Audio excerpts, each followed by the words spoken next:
നമസ്കാരം. കേരള കണക്റ്റിലേക്ക് എല്ലാ മാന്യ പ്രേക്ഷകർക്കും സ്വാഗതം. ഇന്ന് കേരള കണക്റ്റിൽ നമ്മുടെ കൂടെ അതിഥിയായി എത്തിയിരിക്കുന്നത് ക്രെഡായിയുടെ കൺവീനർ ജനറലായ ശ്രീ എസ്.എൻ. രഘുചന്ദ്രൻ നായരാണ്. Welcome to the show sir. Thank U.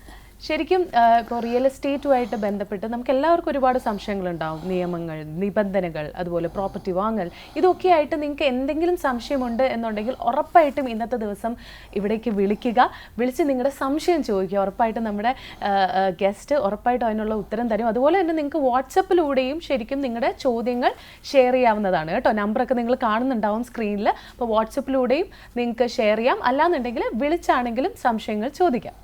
അപ്പോൾ ആദ്യമായിട്ട് എനിക്ക് ചോദിക്കാനുള്ളൊരു ചോദ്യം എന്ന് പറയുന്നത്, ശരിക്കും ഇപ്പോഴത്തെ നമ്മുടെ ഒരു റിയൽ എസ്റ്റേറ്റ് ഈ ഒരു വിപണി എങ്ങനെയാണ് പോകുന്നത്? നമ്മുടെ കേരളത്തിലെ ഒരു അവസ്ഥ എന്താണ്? നമ്മൾ റിയൽ എസ്റ്റേറ്റിൻ്റെ കാര്യം പറയുമ്പോൾ you have to go back to the history. അപ്പോൾ 84 വരുമ്പോൾ നമ്മൾ റിയൽ എസ്റ്റേറ്റ് എന്ന് പറയുന്നത് സെല്ലിംഗ് ഓഫ് ലാൻഡും ഹൗസസും പ്രോപ്പർട്ടിയും മാത്രമല്ല, അപ്പാർട്ട്മെൻറ്റ്സ്, കമേഴ്ഷ്യൽ സ്പേസ് ഒക്കെ വരും. That all forms part of the real estate.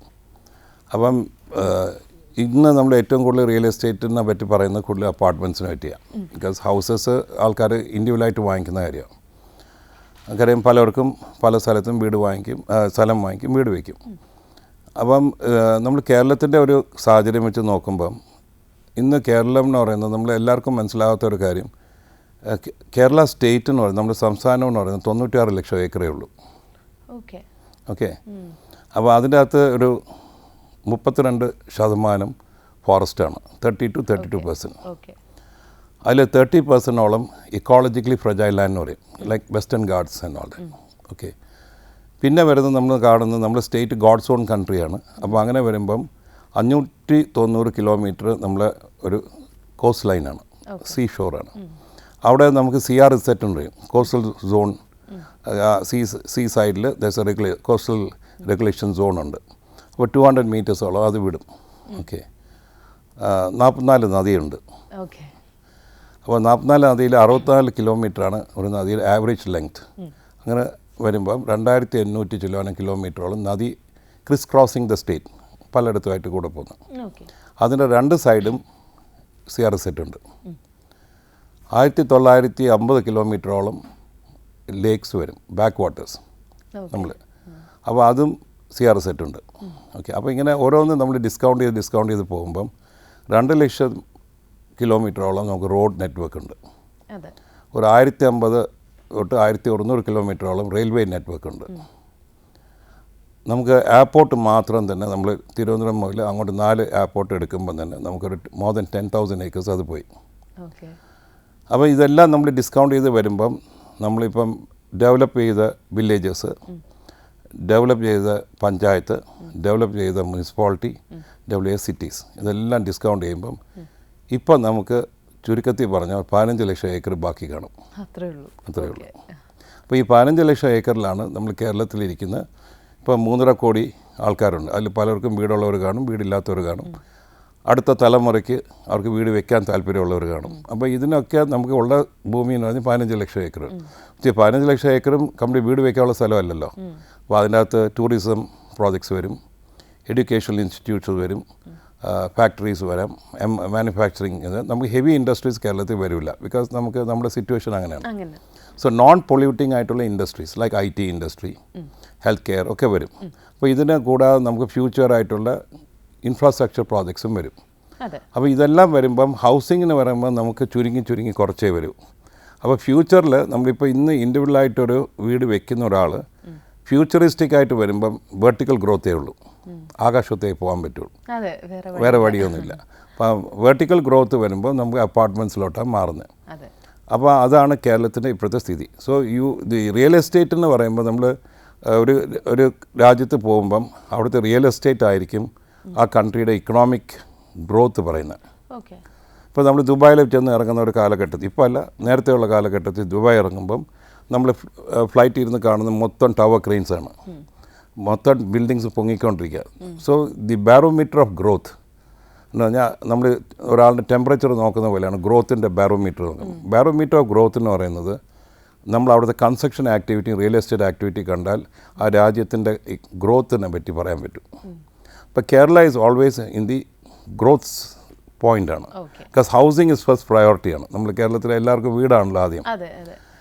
അത് ഒരു സൈഡ്. അപ്പോൾ അത് കൂടാതെ വീടുള്ള സൈഡ് മാത്രമല്ല, നമുക്ക് അതിൻ്റെ ബേസ് ചെയ്തുള്ള ഗ്രോത്താണ് നമ്മളിപ്പോൾ കണ്ടുകൊണ്ടിരിക്കുന്നത്. അപ്പോൾ റിയൽ എസ്റ്റേറ്റ് ഗ്രോത്ത് എന്ന് പറയുമ്പം ഒരു കൺസ്ട്രക്ഷൻ ഇൻഡസ്ട്രി എന്ന് പറഞ്ഞ ഒരു 200 ചില്ലുവാനും ഇൻഡസ്ട്രീസ് ഇൻഡയറക്റ്റായിട്ട് കോൺട്രിബ്യൂട്ട് ചെയ്യുന്ന ഒരു ഇൻഡസ്ട്രിയാണ്.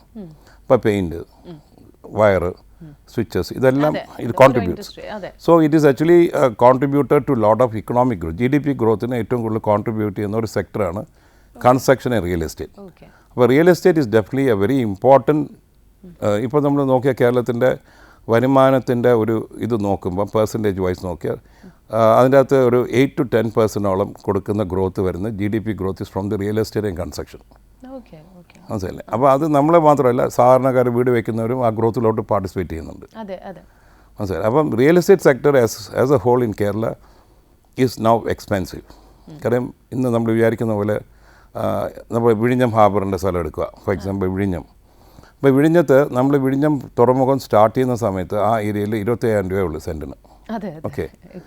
അത് കഴിഞ്ഞ് നമ്മൾ വിഴിഞ്ഞം പോർട്ട് 10 വർഷം പിടിച്ചു. 10 വർഷം പിടിച്ചു കഴിഞ്ഞപ്പം നമ്മൾ വിഴിഞ്ഞം പോർട്ടിന് നമ്മൾ കംപ്ലീറ്റ് മാർക്കറ്റ് ചെയ്തു വേൾഡ് ഓവർ. മാർക്കറ്റ് കഴിഞ്ഞ പ്രാവശ്യം വിഴിഞ്ഞം കോൺക്ലേവ് നടത്തി. നമുക്ക് 70-80 പേര് ഇൻവെസ്റ്റേഴ്സ് വന്നു. അപ്പോൾ അവർ വന്നപ്പോഴും അവർ മനസ്സിലുണ്ടായിരുന്നത് ഇതിൻ്റെ ഭൂമി വാങ്ങിക്കണമല്ലോ, ഭൂമി എടുത്താലേ അവർക്ക് എന്തെങ്കിലും ചെയ്യാൻ പറ്റുള്ളൂ. സർക്കാർ ഭൂമി എടുത്ത് കൊടുക്കുമെന്ന് അവർ വിചാരിച്ചു. ഭൂമി കൊടുത്തില്ല. അപ്പോൾ അവർ പ്രൈവറ്റ് ഭൂമി വാങ്ങിക്കാൻ നോക്കി. അവർ ഭൂമി വാങ്ങിക്കാൻ ചെല്ലുമ്പോഴാണ് മനസ്സിലാക്കുന്നത് 15 ലക്ഷം 20 ലക്ഷം രൂപ വിഴിഞ്ഞത്ത് വരുന്നു. മാറി. അപ്പോൾ അവർക്ക് ഒരിക്കലും അവരുടെ ഒരു ഇതിൻ്റെ അകത്ത് അവരുടെ ഒരു ടോട്ടൽ ഇക്കണോമിക് ഫീസിബിലിറ്റിക്കകത്ത് ലാൻഡിന് ഇത്രയും മുടക്കാൻ പറ്റില്ല. സോ അവരെന്ത് ചെയ്യുന്നു, ഓൾട്ടർനേറ്റീവായിട്ട് പോകുന്നത് എവിടെ ചീപ്പായിട്ട് ഭൂമി കിട്ടും അപ്പോൾ അങ്ങനെ പോകുമ്പോൾ അവർ നേരെ തമിഴ്നാട്ടിലോട്ട് പോകുന്നു. അതുകൊണ്ടാണ് ഞങ്ങൾ പറയുന്നത് കേരള ഗവൺമെൻറ് അടിയന്തരമായിട്ട് ഭൂമി ഏറ്റെടുത്ത് കൊടുക്കേണ്ട സമയമായി. അല്ലെങ്കിൽ ഇവിടെ വരാൻ പോകുന്ന വ്യവസായങ്ങളൊക്കെ മാറിപ്പോകും. ഔട്ടർ ഏരിയ ഗ്രോത്ത് കോറിഡോർ ഇപ്പം ഏറ്റവും വരാൻ പോകുന്ന കോറിഡോർ 78 കിലോമീറ്ററുണ്ട് വിഴിഞ്ഞം മുതൽ അങ്ങോട്ട്. അതൊക്കെ റിയൽ എസ്റ്റേറ്റാണ്. അപ്പോൾ അതിൻ്റെ വരുമ്പോൾ അവിടെ ഗ്രോത്ത് വരും. അവിടെ വരുമ്പോൾ ഹൗസിംഗ് വേണ്ടി വരും. ഇപ്പോൾ നമ്മൾ എക്സാമ്പിൾ എടുത്താൽ IT കോറിഡോർ, ഓക്കെ, നമ്മൾ കഴക്കൂട്ടം ടു ചാക്ക, ആ IT കോറിഡോറിൽ ഒരു കാലത്ത് അവിടെ 10,000 രൂപയുള്ളൂ ഭൂമിക്ക്. ഇന്ന് ആ ഏരിയയിൽ 20 lakhs 25 lakhs വില വരുന്നു. അതിപ്പോൾ അവിടെ ഭൂമി ഇല്ലാത്തതുകൊണ്ട് എന്താ ആൾക്കാർ നേരെ പള്ളിപ്പുറത്ത് പോകുന്നു, തോന്നയ്ക്കൽ പോകുന്നു, ആറ്റിങ്ങൽ എത്താറായി. സോ ദി റിയൽ എസ്റ്റേറ്റ് എന്ന് പറഞ്ഞാൽ ഇതിൻ്റെ അകത്ത് കേരളത്തിലെ real estate is very expensive. പിന്നെ അത് ലാൻഡ് ഇല്ലാത്തതുകൊണ്ട് റീസൺ കൊണ്ട് റിയൽ എസ്റ്റേറ്റ് ഈസ് കോസ്റ്റ്ലി. അതാണ് മെയിൻ റീസൺ. നമുക്ക് വാട്സപ്പിലൊരു ചോദ്യം വന്നിട്ടുണ്ട്. അതായത് നമ്മുടെ ഇപ്പോൾ real estate regulation and development act ഉണ്ടല്ലോ, അത് നമ്മുടെ കേരളത്തിൽ എത്രത്തോളം ഫലപ്രദമായി നടപ്പിലാക്കാൻ സാധിക്കുന്നുണ്ട് എന്നുള്ളതാണ്. Real estate real estate regulation act എന്ന് പറയുന്നത് it's not only regulation, development ആക്റ്റും കൂടെയാണ്. ഈ മേഖല ഈ റിയൽ എസ്റ്റേറ്റ് മേഖലയെ കൂടെ ഡെവലപ്പ് ചെയ്യാനും റെഗുലേറ്റ് ചെയ്യാനും കൂടെയുള്ള ഒരു ആക്റ്റാണ്. ഇത് വരാനായിട്ടുള്ള ഒരു കാരണം നമ്മൾ നോർത്ത് ഇന്ത്യയിൽ പ്രത്യേകിച്ച് നോയിഡ, ഗുർഗോൺ ഒക്കെയുള്ള സ്ഥലത്ത് ആൾക്കാർ ഇങ്ങനെ പല രീതിയിൽ ഫ്ലാറ്റ് കെട്ടിയിട്ട് ആൾക്കാരെ പറ്റിപ്പിക്കുമായിരുന്നു. ഭയങ്കര പറ്റിപ്പ് നടക്കുമായിരുന്നു. കാര്യം പറയുന്ന കാര്യം ചെയ്യാറില്ല, ഡിലേ ചെയ്യുന്നു, പലരുടെയും പൈസ പോയി. എത്രയോ കേസസ് സുപ്രീം കോടതിയിൽ വരാൻ തുടങ്ങി. അങ്ങനെ വരാൻ തുടങ്ങിയപ്പോൾ നോർത്ത് ഇന്ത്യയിലാണ് ഇത് ഏറ്റവും കൂടുതൽ വന്നത്. Actually south India is more regulated ആണ്. നമ്മളിപ്പോൾ കേരളത്തിൽ നമ്മൾ നോക്കിയാൽ ഈ റിയൽ എസ്റ്റേറ്റ് റെഗുലേറ്റഡ് ആക്ട് വരുന്ന മുമ്പും builders are regulated, self regulation ഉണ്ട്. കാരണം ആൾക്കാർ awareness is very high, consumer awareness high. അപ്പോൾ ഈ ആക്ട് അങ്ങനെ വന്നപ്പോഴാണ് ഈ ആക്ട് കേരളത്തിൽ വന്നത്. നമ്മൾ ആക്ച്വലി ഈ ആക്ട് വന്നത് ഞങ്ങൾ ഭയങ്കര ഹാപ്പിയാണ്. റിയൽ എസ്റ്റേറ്റ് ഡെവലപ്പേഴ്സ് പൊതുവെ ഹാപ്പിയാണ്. കാരണം ഈ ആക്ട് വരാനുള്ള കാരണം ഈ ആക്ട് വന്നപ്പോൾ എന്ത് പറ്റി, the confidence of the purchases കൂടി. ഓക്കെ, ബാങ്കുകാരൻ ലെൻഡ് ചെയ്യുന്ന ബാങ്കാണ്, നമുക്ക് എല്ലാവർക്കും ബാങ്ക് സപ്പോർട്ട് വേണം. ഒരു കാലത്ത് ബാങ്ക് റിയൽ എസ്റ്റേറ്റിലേക്ക് ബോറോയിങ് കൊടുക്കില്ല.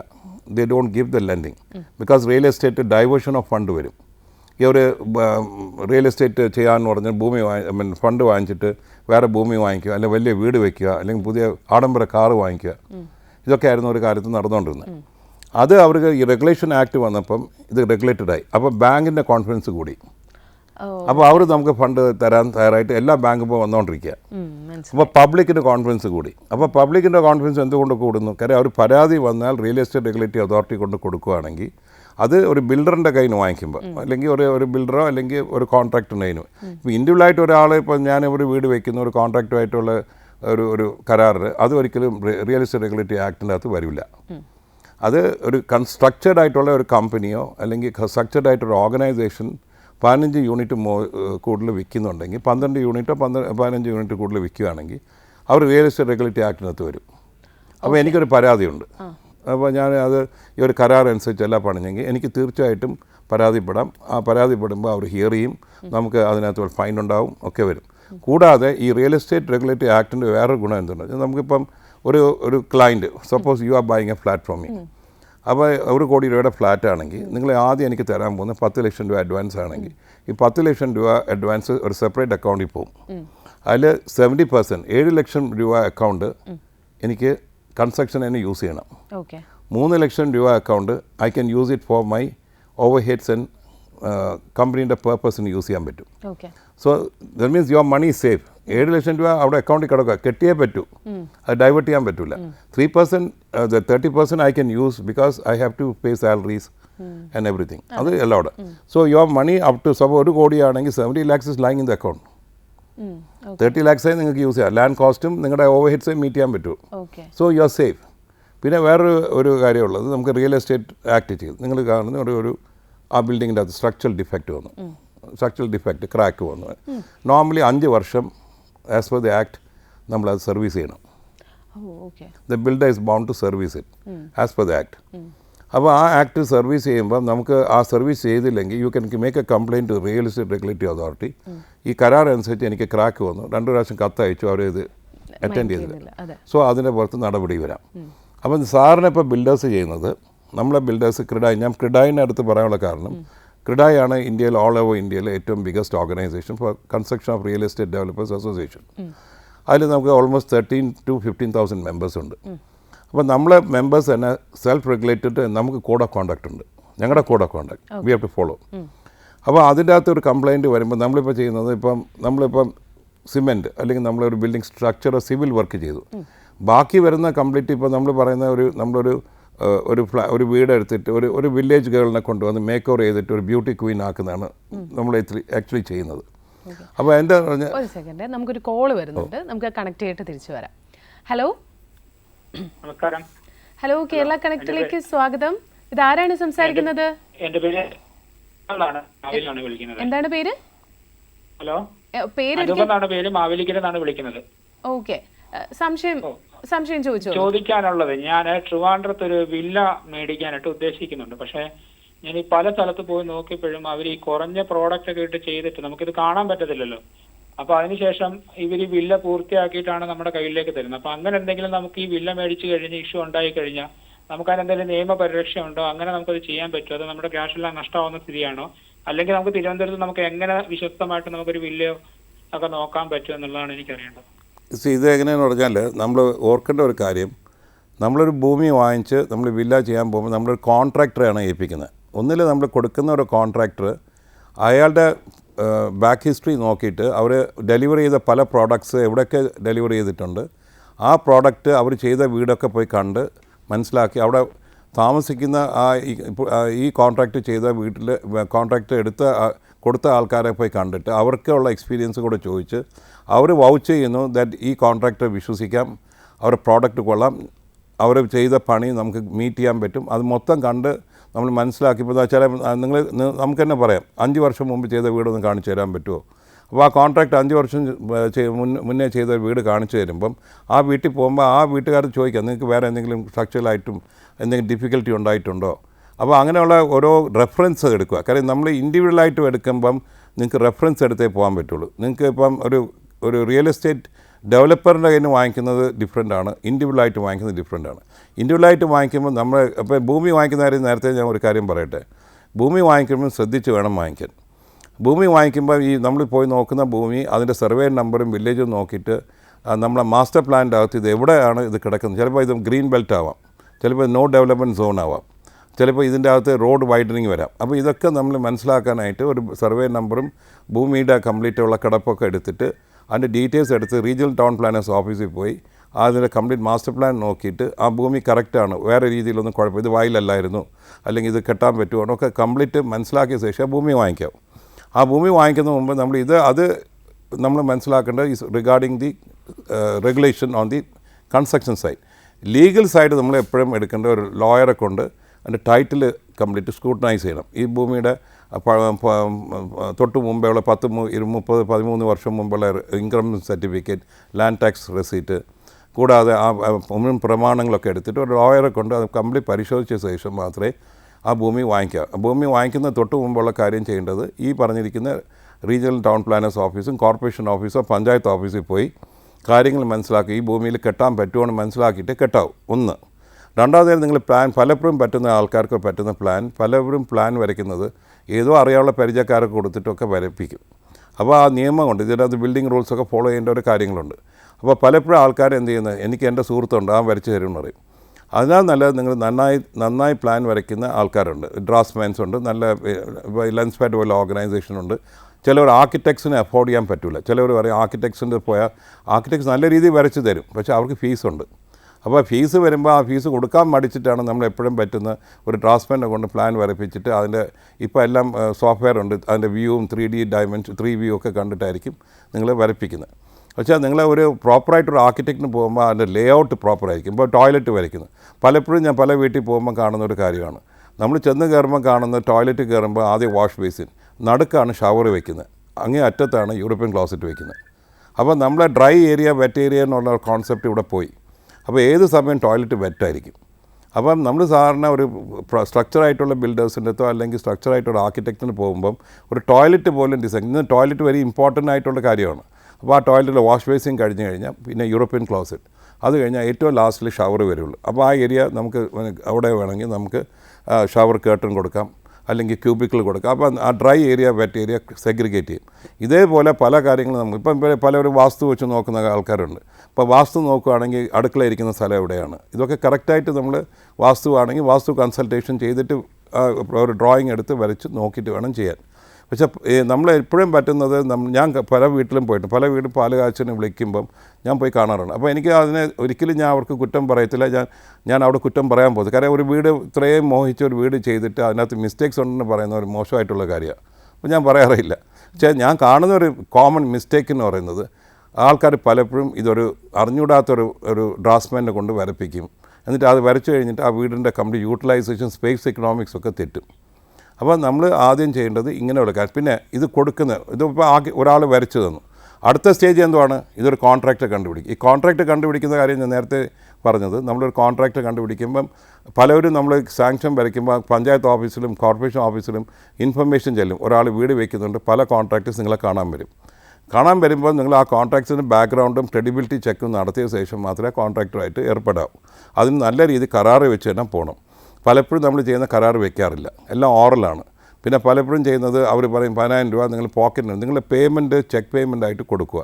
സോ അത് നിങ്ങൾക്ക് ഏത് സമയത്ത് നിങ്ങൾക്ക് ക്ലാരിറ്റി ഉണ്ട്, നിങ്ങളെ പേയ്മെൻറ്റ് കൊടുത്ത് സ്ട്രക്ചറായിട്ട് പേയ്മെൻറ്റ് കൊടുക്കുക. ഫൗണ്ടേഷൻ ഇത്രയും രൂപ, അത് കഴിഞ്ഞ് അടുത്ത സ്റ്റേജ് കൊടുക്കുക, അടുത്ത കഴിയുമ്പോൾ സ്ട്രക്ചർ ഇത്രയും രൂപ, ബ്രിക്ക് വർക്കിന് ഇത്രയും, ഇങ്ങനെ ഓരോ സ്റ്റേജിനും അത് നമ്മൾ കൃത്യമായിട്ട് ആ സ്റ്റേജ് വെച്ച് കൊടുത്തിരുന്നാൽ നമുക്ക് പരിശോധിച്ച ശേഷം മാത്രമേ ഈ പേയ്മെൻറ്റ് നമ്മൾ കൊടുക്കുകയുള്ളൂ. അപ്പോൾ നമുക്ക് ഒരു കൺട്രോൾ കിട്ടും. പിന്നെ പ്രൈവറ്റ് കോൺട്രാക്ടറായിട്ട് ചെയ്യുമ്പോൾ നമുക്ക് വേറെ ഒന്നും ചെയ്യാൻ പറ്റില്ല. ഇപ്പോൾ നാളെ ഇത് കെട്ടിടം കെട്ടിക്കഴിഞ്ഞിട്ട് ആ ലീക്ക് വരുന്നു, അല്ലെങ്കിൽ അതിൻ്റെ അകത്ത് ക്രാക്സ് വരുന്നു, ഒന്നും ചെയ്യാൻ പറ്റില്ല. കാരണം ആ കോൺട്രാക്ടറിന് നിങ്ങൾക്ക് അവരെ മാക്സിമം പോയാലെ പുറത്ത് ഒരു കേസ് ഫയൽ ചെയ്യാം, അല്ലാതെ നിങ്ങൾക്ക് ഒന്നും ചെയ്യാം. പക്ഷേ ഒരു ബിൽഡറെന്ന് പറയുമ്പം ഒരു സ്ട്രക്ചർഡ് ഓർഗനൈസേഷൻ ആകുമ്പോൾ നിങ്ങൾക്ക് റിയൽ എസ്റ്റേറ്റ് റെഗുലേറ്ററി അത് അപ്രോച്ച് ചെയ്യാം. നിങ്ങൾ കൺസ്യൂമർ കോർട്ടിൽ പോകാം, പല കാര്യങ്ങളും ചെയ്യാൻ പറ്റും. That is the thing you should do. അപ്പോൾ ക്യാപിറ്റലായിട്ട് നമ്മൾ ചെയ്യുമ്പം തിരുവനന്തപുരത്ത് വീട് വയ്ക്കാൻ തീർച്ചയായിട്ടും വരണം. തിരുവനന്തപുരം വികസിച്ചുകൊണ്ടിരിക്കുന്ന സ്ഥലമാണ്, നിങ്ങളെപ്പോലെയുള്ളവരൊക്കെ വരണം. പക്ഷേ ഭൂമി വാങ്ങിക്കുമ്പോൾ നോക്കി വാങ്ങിക്കുക. വരയ്ക്കുന്ന ആർക്കിടെക്റ്റോ അല്ലെങ്കിൽ പ്ലാൻ വരയ്ക്കുന്ന ആൾ കമ്പീറ്റൻ്റ് ആയിരിക്കുക. നല്ലൊരു കോൺട്രാക്റ്റ് കണ്ടുവച്ച് അതിൻ്റെ ബാക്ക്ഗ്രൗണ്ട് ചെക്ക് ചെയ്തിട്ട് ചെയ്യിപ്പിക്കുക. ഇത്രയാണ് എനിക്ക് പറയാനുള്ളത്. ഓക്കെ, അപ്പോൾ നമ്മുടെ സംശയം മാറിയിട്ടുണ്ടെന്ന് വിചാരിക്കുന്നു. Thanks for calling. ഇനി നമുക്ക് മറ്റൊരു കോൾ കൂടിയുണ്ട്. ഹലോ, നമസ്കാരം. കേരള കണക്റ്റിലേക്ക് സ്വാഗതം. ധാരാണ്? നമസ്കാരം, ഞാൻ പാലായിലെ മാത്യു ചെറിയാനാണ്. Mathew, welcome to the show. മാത്യുവിന്റെ സംശയം ചോദിച്ചോളൂ. സംശയമേ, നമ്മൾ ഈ കഴിഞ്ഞ കുറച്ച് കാലമായിട്ട് നമ്മൾ ഈ റിയൽ എസ്റ്റേറ്റ് ഒക്കെ ഞങ്ങൾ പ്രോപ്പർട്ടി ഒക്കെ വാങ്ങാനും അങ്ങനെ വിൽക്കാനും ഒരു സാധ്യതയുള്ള സമയമായിരുന്നു. അപ്പം പിന്നെ ഇങ്ങോട്ട് വരുമ്പം പല പ്രോപ്പർട്ടികൾക്കും നമുക്ക് അതിനകത്ത് മേടിച്ച് കഴിയുമ്പം ചില നൂലാമാലകളൊക്കെ പ്രശ്നങ്ങൾ വരാറുണ്ട്. അപ്പം എന്നെ സംബന്ധിച്ച് ഒരു പ്രോപ്പർട്ടി എങ്ങനെ നമുക്ക് ഇത് കറക്റ്റ് ആണോ, ഇവരുടെ ഡോക്യുമെന്റ്സ് ഒക്കെ കറക്റ്റ് ആണോ, എങ്ങനെ ഞങ്ങളിങ്ങനെ മേടിക്കുന്ന ഒരാൾ എങ്ങനെ ഇത് അറിയാൻ പറ്റും എന്നുള്ളൊരു ആകാംക്ഷ ഉണ്ട്. അതൊന്നും അറിയാൻ വേണ്ടിയിട്ടാണ്. ഒരു പ്രോപ്പർട്ടി വാങ്ങിക്കുമ്പം നമ്മൾ ആദ്യം തീരുമാനിക്കേണ്ട പ്രോപ്പർട്ടി വാങ്ങിക്കുന്ന സ്ഥലത്ത് നമ്മൾ വീട് വെക്കാനാണോ അല്ലെങ്കിൽ ഷോപ്പിംഗ് കോംപ്ലക്സ് ആണോ എന്നൊക്കെ മനസ്സിലാക്കിയിട്ട് വേണം ആ പ്രോപ്പർട്ടി വാങ്ങിക്കാൻ. വാങ്ങിക്കുമ്പം നമ്മൾ ആ പ്രോപ്പർട്ടി വാങ്ങിക്കുന്ന തൊട്ട് മുമ്പ് തന്നെ ആ പ്രോപ്പർട്ടിയുടെ സർവേ നമ്പറും ഡീറ്റെയിൽസ് എടുത്ത് റവന്യൂ റെക്കോർഡ്സും BTR ഒക്കെ ചെക്ക് ചെയ്യുക. BTR ചെക്ക് ചെയ്യുക, നമ്മൾ സർവേ റെക്കോർഡ്സ് നോക്കുക. അത് കഴിഞ്ഞ് ഞാൻ നേരത്തെ പറഞ്ഞ പോലെ ടൗൺ പ്ലാനിംഗ് ഡിപ്പാർട്ട്മെൻറ്റിൽ പോയിട്ട് ആ സർവേ നമ്പർ വെച്ചിട്ട് ആ ഏരിയയിൽ എന്ത് സോണാണ് അത് വന്നിരിക്കുന്നത്, അതൊരു കമേഴ്ഷ്യൽ സോണാണോ, റെസിഡൻഷ്യൽ സോണാണോ, മിക്സ്ഡ് സോണാണോ, അല്ലെങ്കിൽ ആ ഏരിയയിൽ കെട്ടാൻ പറ്റാത്തൊരു സ്ഥലമാണോ എന്നൊക്കെ മനസ്സിലാക്കിയ ശേഷം മാത്രമേ നമ്മൾ അടുത്ത കൈ കൊടുക്കാവൂ. അപ്പോൾ അതെല്ലാം മനസ്സിലാക്കി ഓക്കെ ആണെങ്കിൽ നിങ്ങൾ ആ പ്രോപ്പർട്ടി ടൈറ്റിൽ എടുത്തിട്ട്, ഈ പ്രോപ്പർട്ടി ടൈറ്റിൽ എന്ന് പറയുന്നത് നമ്മൾ എപ്പോഴും മനസ്സിലാക്കണം, നമ്മൾ ടൈറ്റിൽ ട്രേസിംഗ് എന്ന് പറയും. അവർ നല്ലൊരു വക്കീലിനെ കൊടുത്തിട്ട് ടൈറ്റിൽ ട്രേസ് ചെയ്യണം. ട്രേസ് ചെയ്യുമ്പം 10-30 വർഷം മുമ്പുള്ള നോൺ ഇൻകംപ്ലൻസ് സർട്ടിഫിക്കറ്റ് തന്നെ വാങ്ങിക്കുക. എല്ലാവരും 13 വർഷം പറയും, പക്ഷേ 10-30 വർഷം മുമ്പുള്ള വാങ്ങിച്ച് മുൻ പ്രമാണങ്ങൾ വാങ്ങിച്ച് അതിൻ്റെ അകത്ത് മൈനറുണ്ടോ, ചിലപ്പം അതിൻ്റെ അകത്ത് മെൻ്റലി ചലഞ്ച് ചൈൽഡ് ഉണ്ടെങ്കിൽ അതിന് ബുദ്ധിമുട്ട്. ഇപ്പോൾ ചില കുട്ടികൾ ആ കുടുംബത്തിന് അത് മെൻ്റലി ചലഞ്ച് ചൈൽഡ് കാണും. അപ്പോൾ ആ മെൻ്റലി ചലഞ്ച് ചൈൽഡുള്ള അവർ പറയത്തില്ല, നാളെ ആ ചൈൽഡിൻ്റെ പുറത്ത് റൈറ്റ് ഉണ്ട്. മൈനറുണ്ടോ, മൈനർ ഉണ്ടെങ്കിൽ മൈനർ കോടതി പോയി അപ്രൂവൽ വാങ്ങിച്ചിട്ടുണ്ടോ? കാര്യം മൈനർ ഉണ്ടെങ്കിൽ മൈനറിന് ആ കോടതി പോയി ഗാർഡിയൻഷിപ്പ് എസ്റ്റാബ്ലിഷ് ചെയ്തിട്ട് അത് വാങ്ങിക്കാൻ പറ്റുള്ളൂ. മെൻ്റലി ചലഞ്ച് ചൈൽഡ് ആണെങ്കിൽ അതിന് ഗാർഡിയൻഷിപ്പ് ഉണ്ട്. ഇത് ആ വീടിൻ്റെ മൊത്തം ഹിസ്റ്ററിയും ഫാമിലി ട്രീയും ഒക്കെ നോക്കിയിട്ട് വേണം നമ്മളത് എടുക്കാൻ. അത് ചിലപ്പോൾ ടൈറ്റിൽ കറക്റ്റായിരിക്കും, പക്ഷേ അതിൻ്റെ അകത്തുള്ള കാര്യങ്ങൾ മനസ്സിലാവും. ഈ പറഞ്ഞിരിക്കുന്ന ആളിന് വേറൊരു കല്യാണമുണ്ട്, അല്ലെങ്കിൽ സെക്കൻഡ് മാരേജോ, അല്ലെങ്കിൽ വേറൊരു എഫയർ ഉണ്ട്, വേറെ ആളിന് അതിന് ക്ലെയിം വരാനായിട്ടുള്ള ചാൻസസ് ഉണ്ടോ, ഇതൊക്കെ നമ്മൾ എല്ലാ രീതിയിലും നോക്കി അത് ക്ലിയർ ടൈറ്റിലാണ് ആ പ്രോപ്പർട്ടി എല്ലാ രീതിയിലും. ഇപ്പോൾ ഹിന്ദു പ്രോപ്പർട്ടീസ് ആണെങ്കിൽ അത് എപ്പോഴും വന്നിരിക്കുന്ന പല രീതിയിലുള്ള റിലേഷൻഷിപ്സ്, പല നെവ്യൂസിനുണ്ട്, ഹിന്ദു ഓഫ് സക്സഷൻ ആക്ട് പോലെയൊക്കെ പോകും. ഇപ്പോൾ ക്രിസ്ത്യൻ പ്രോപ്പർട്ടീസ് അതുപോലെയുള്ള.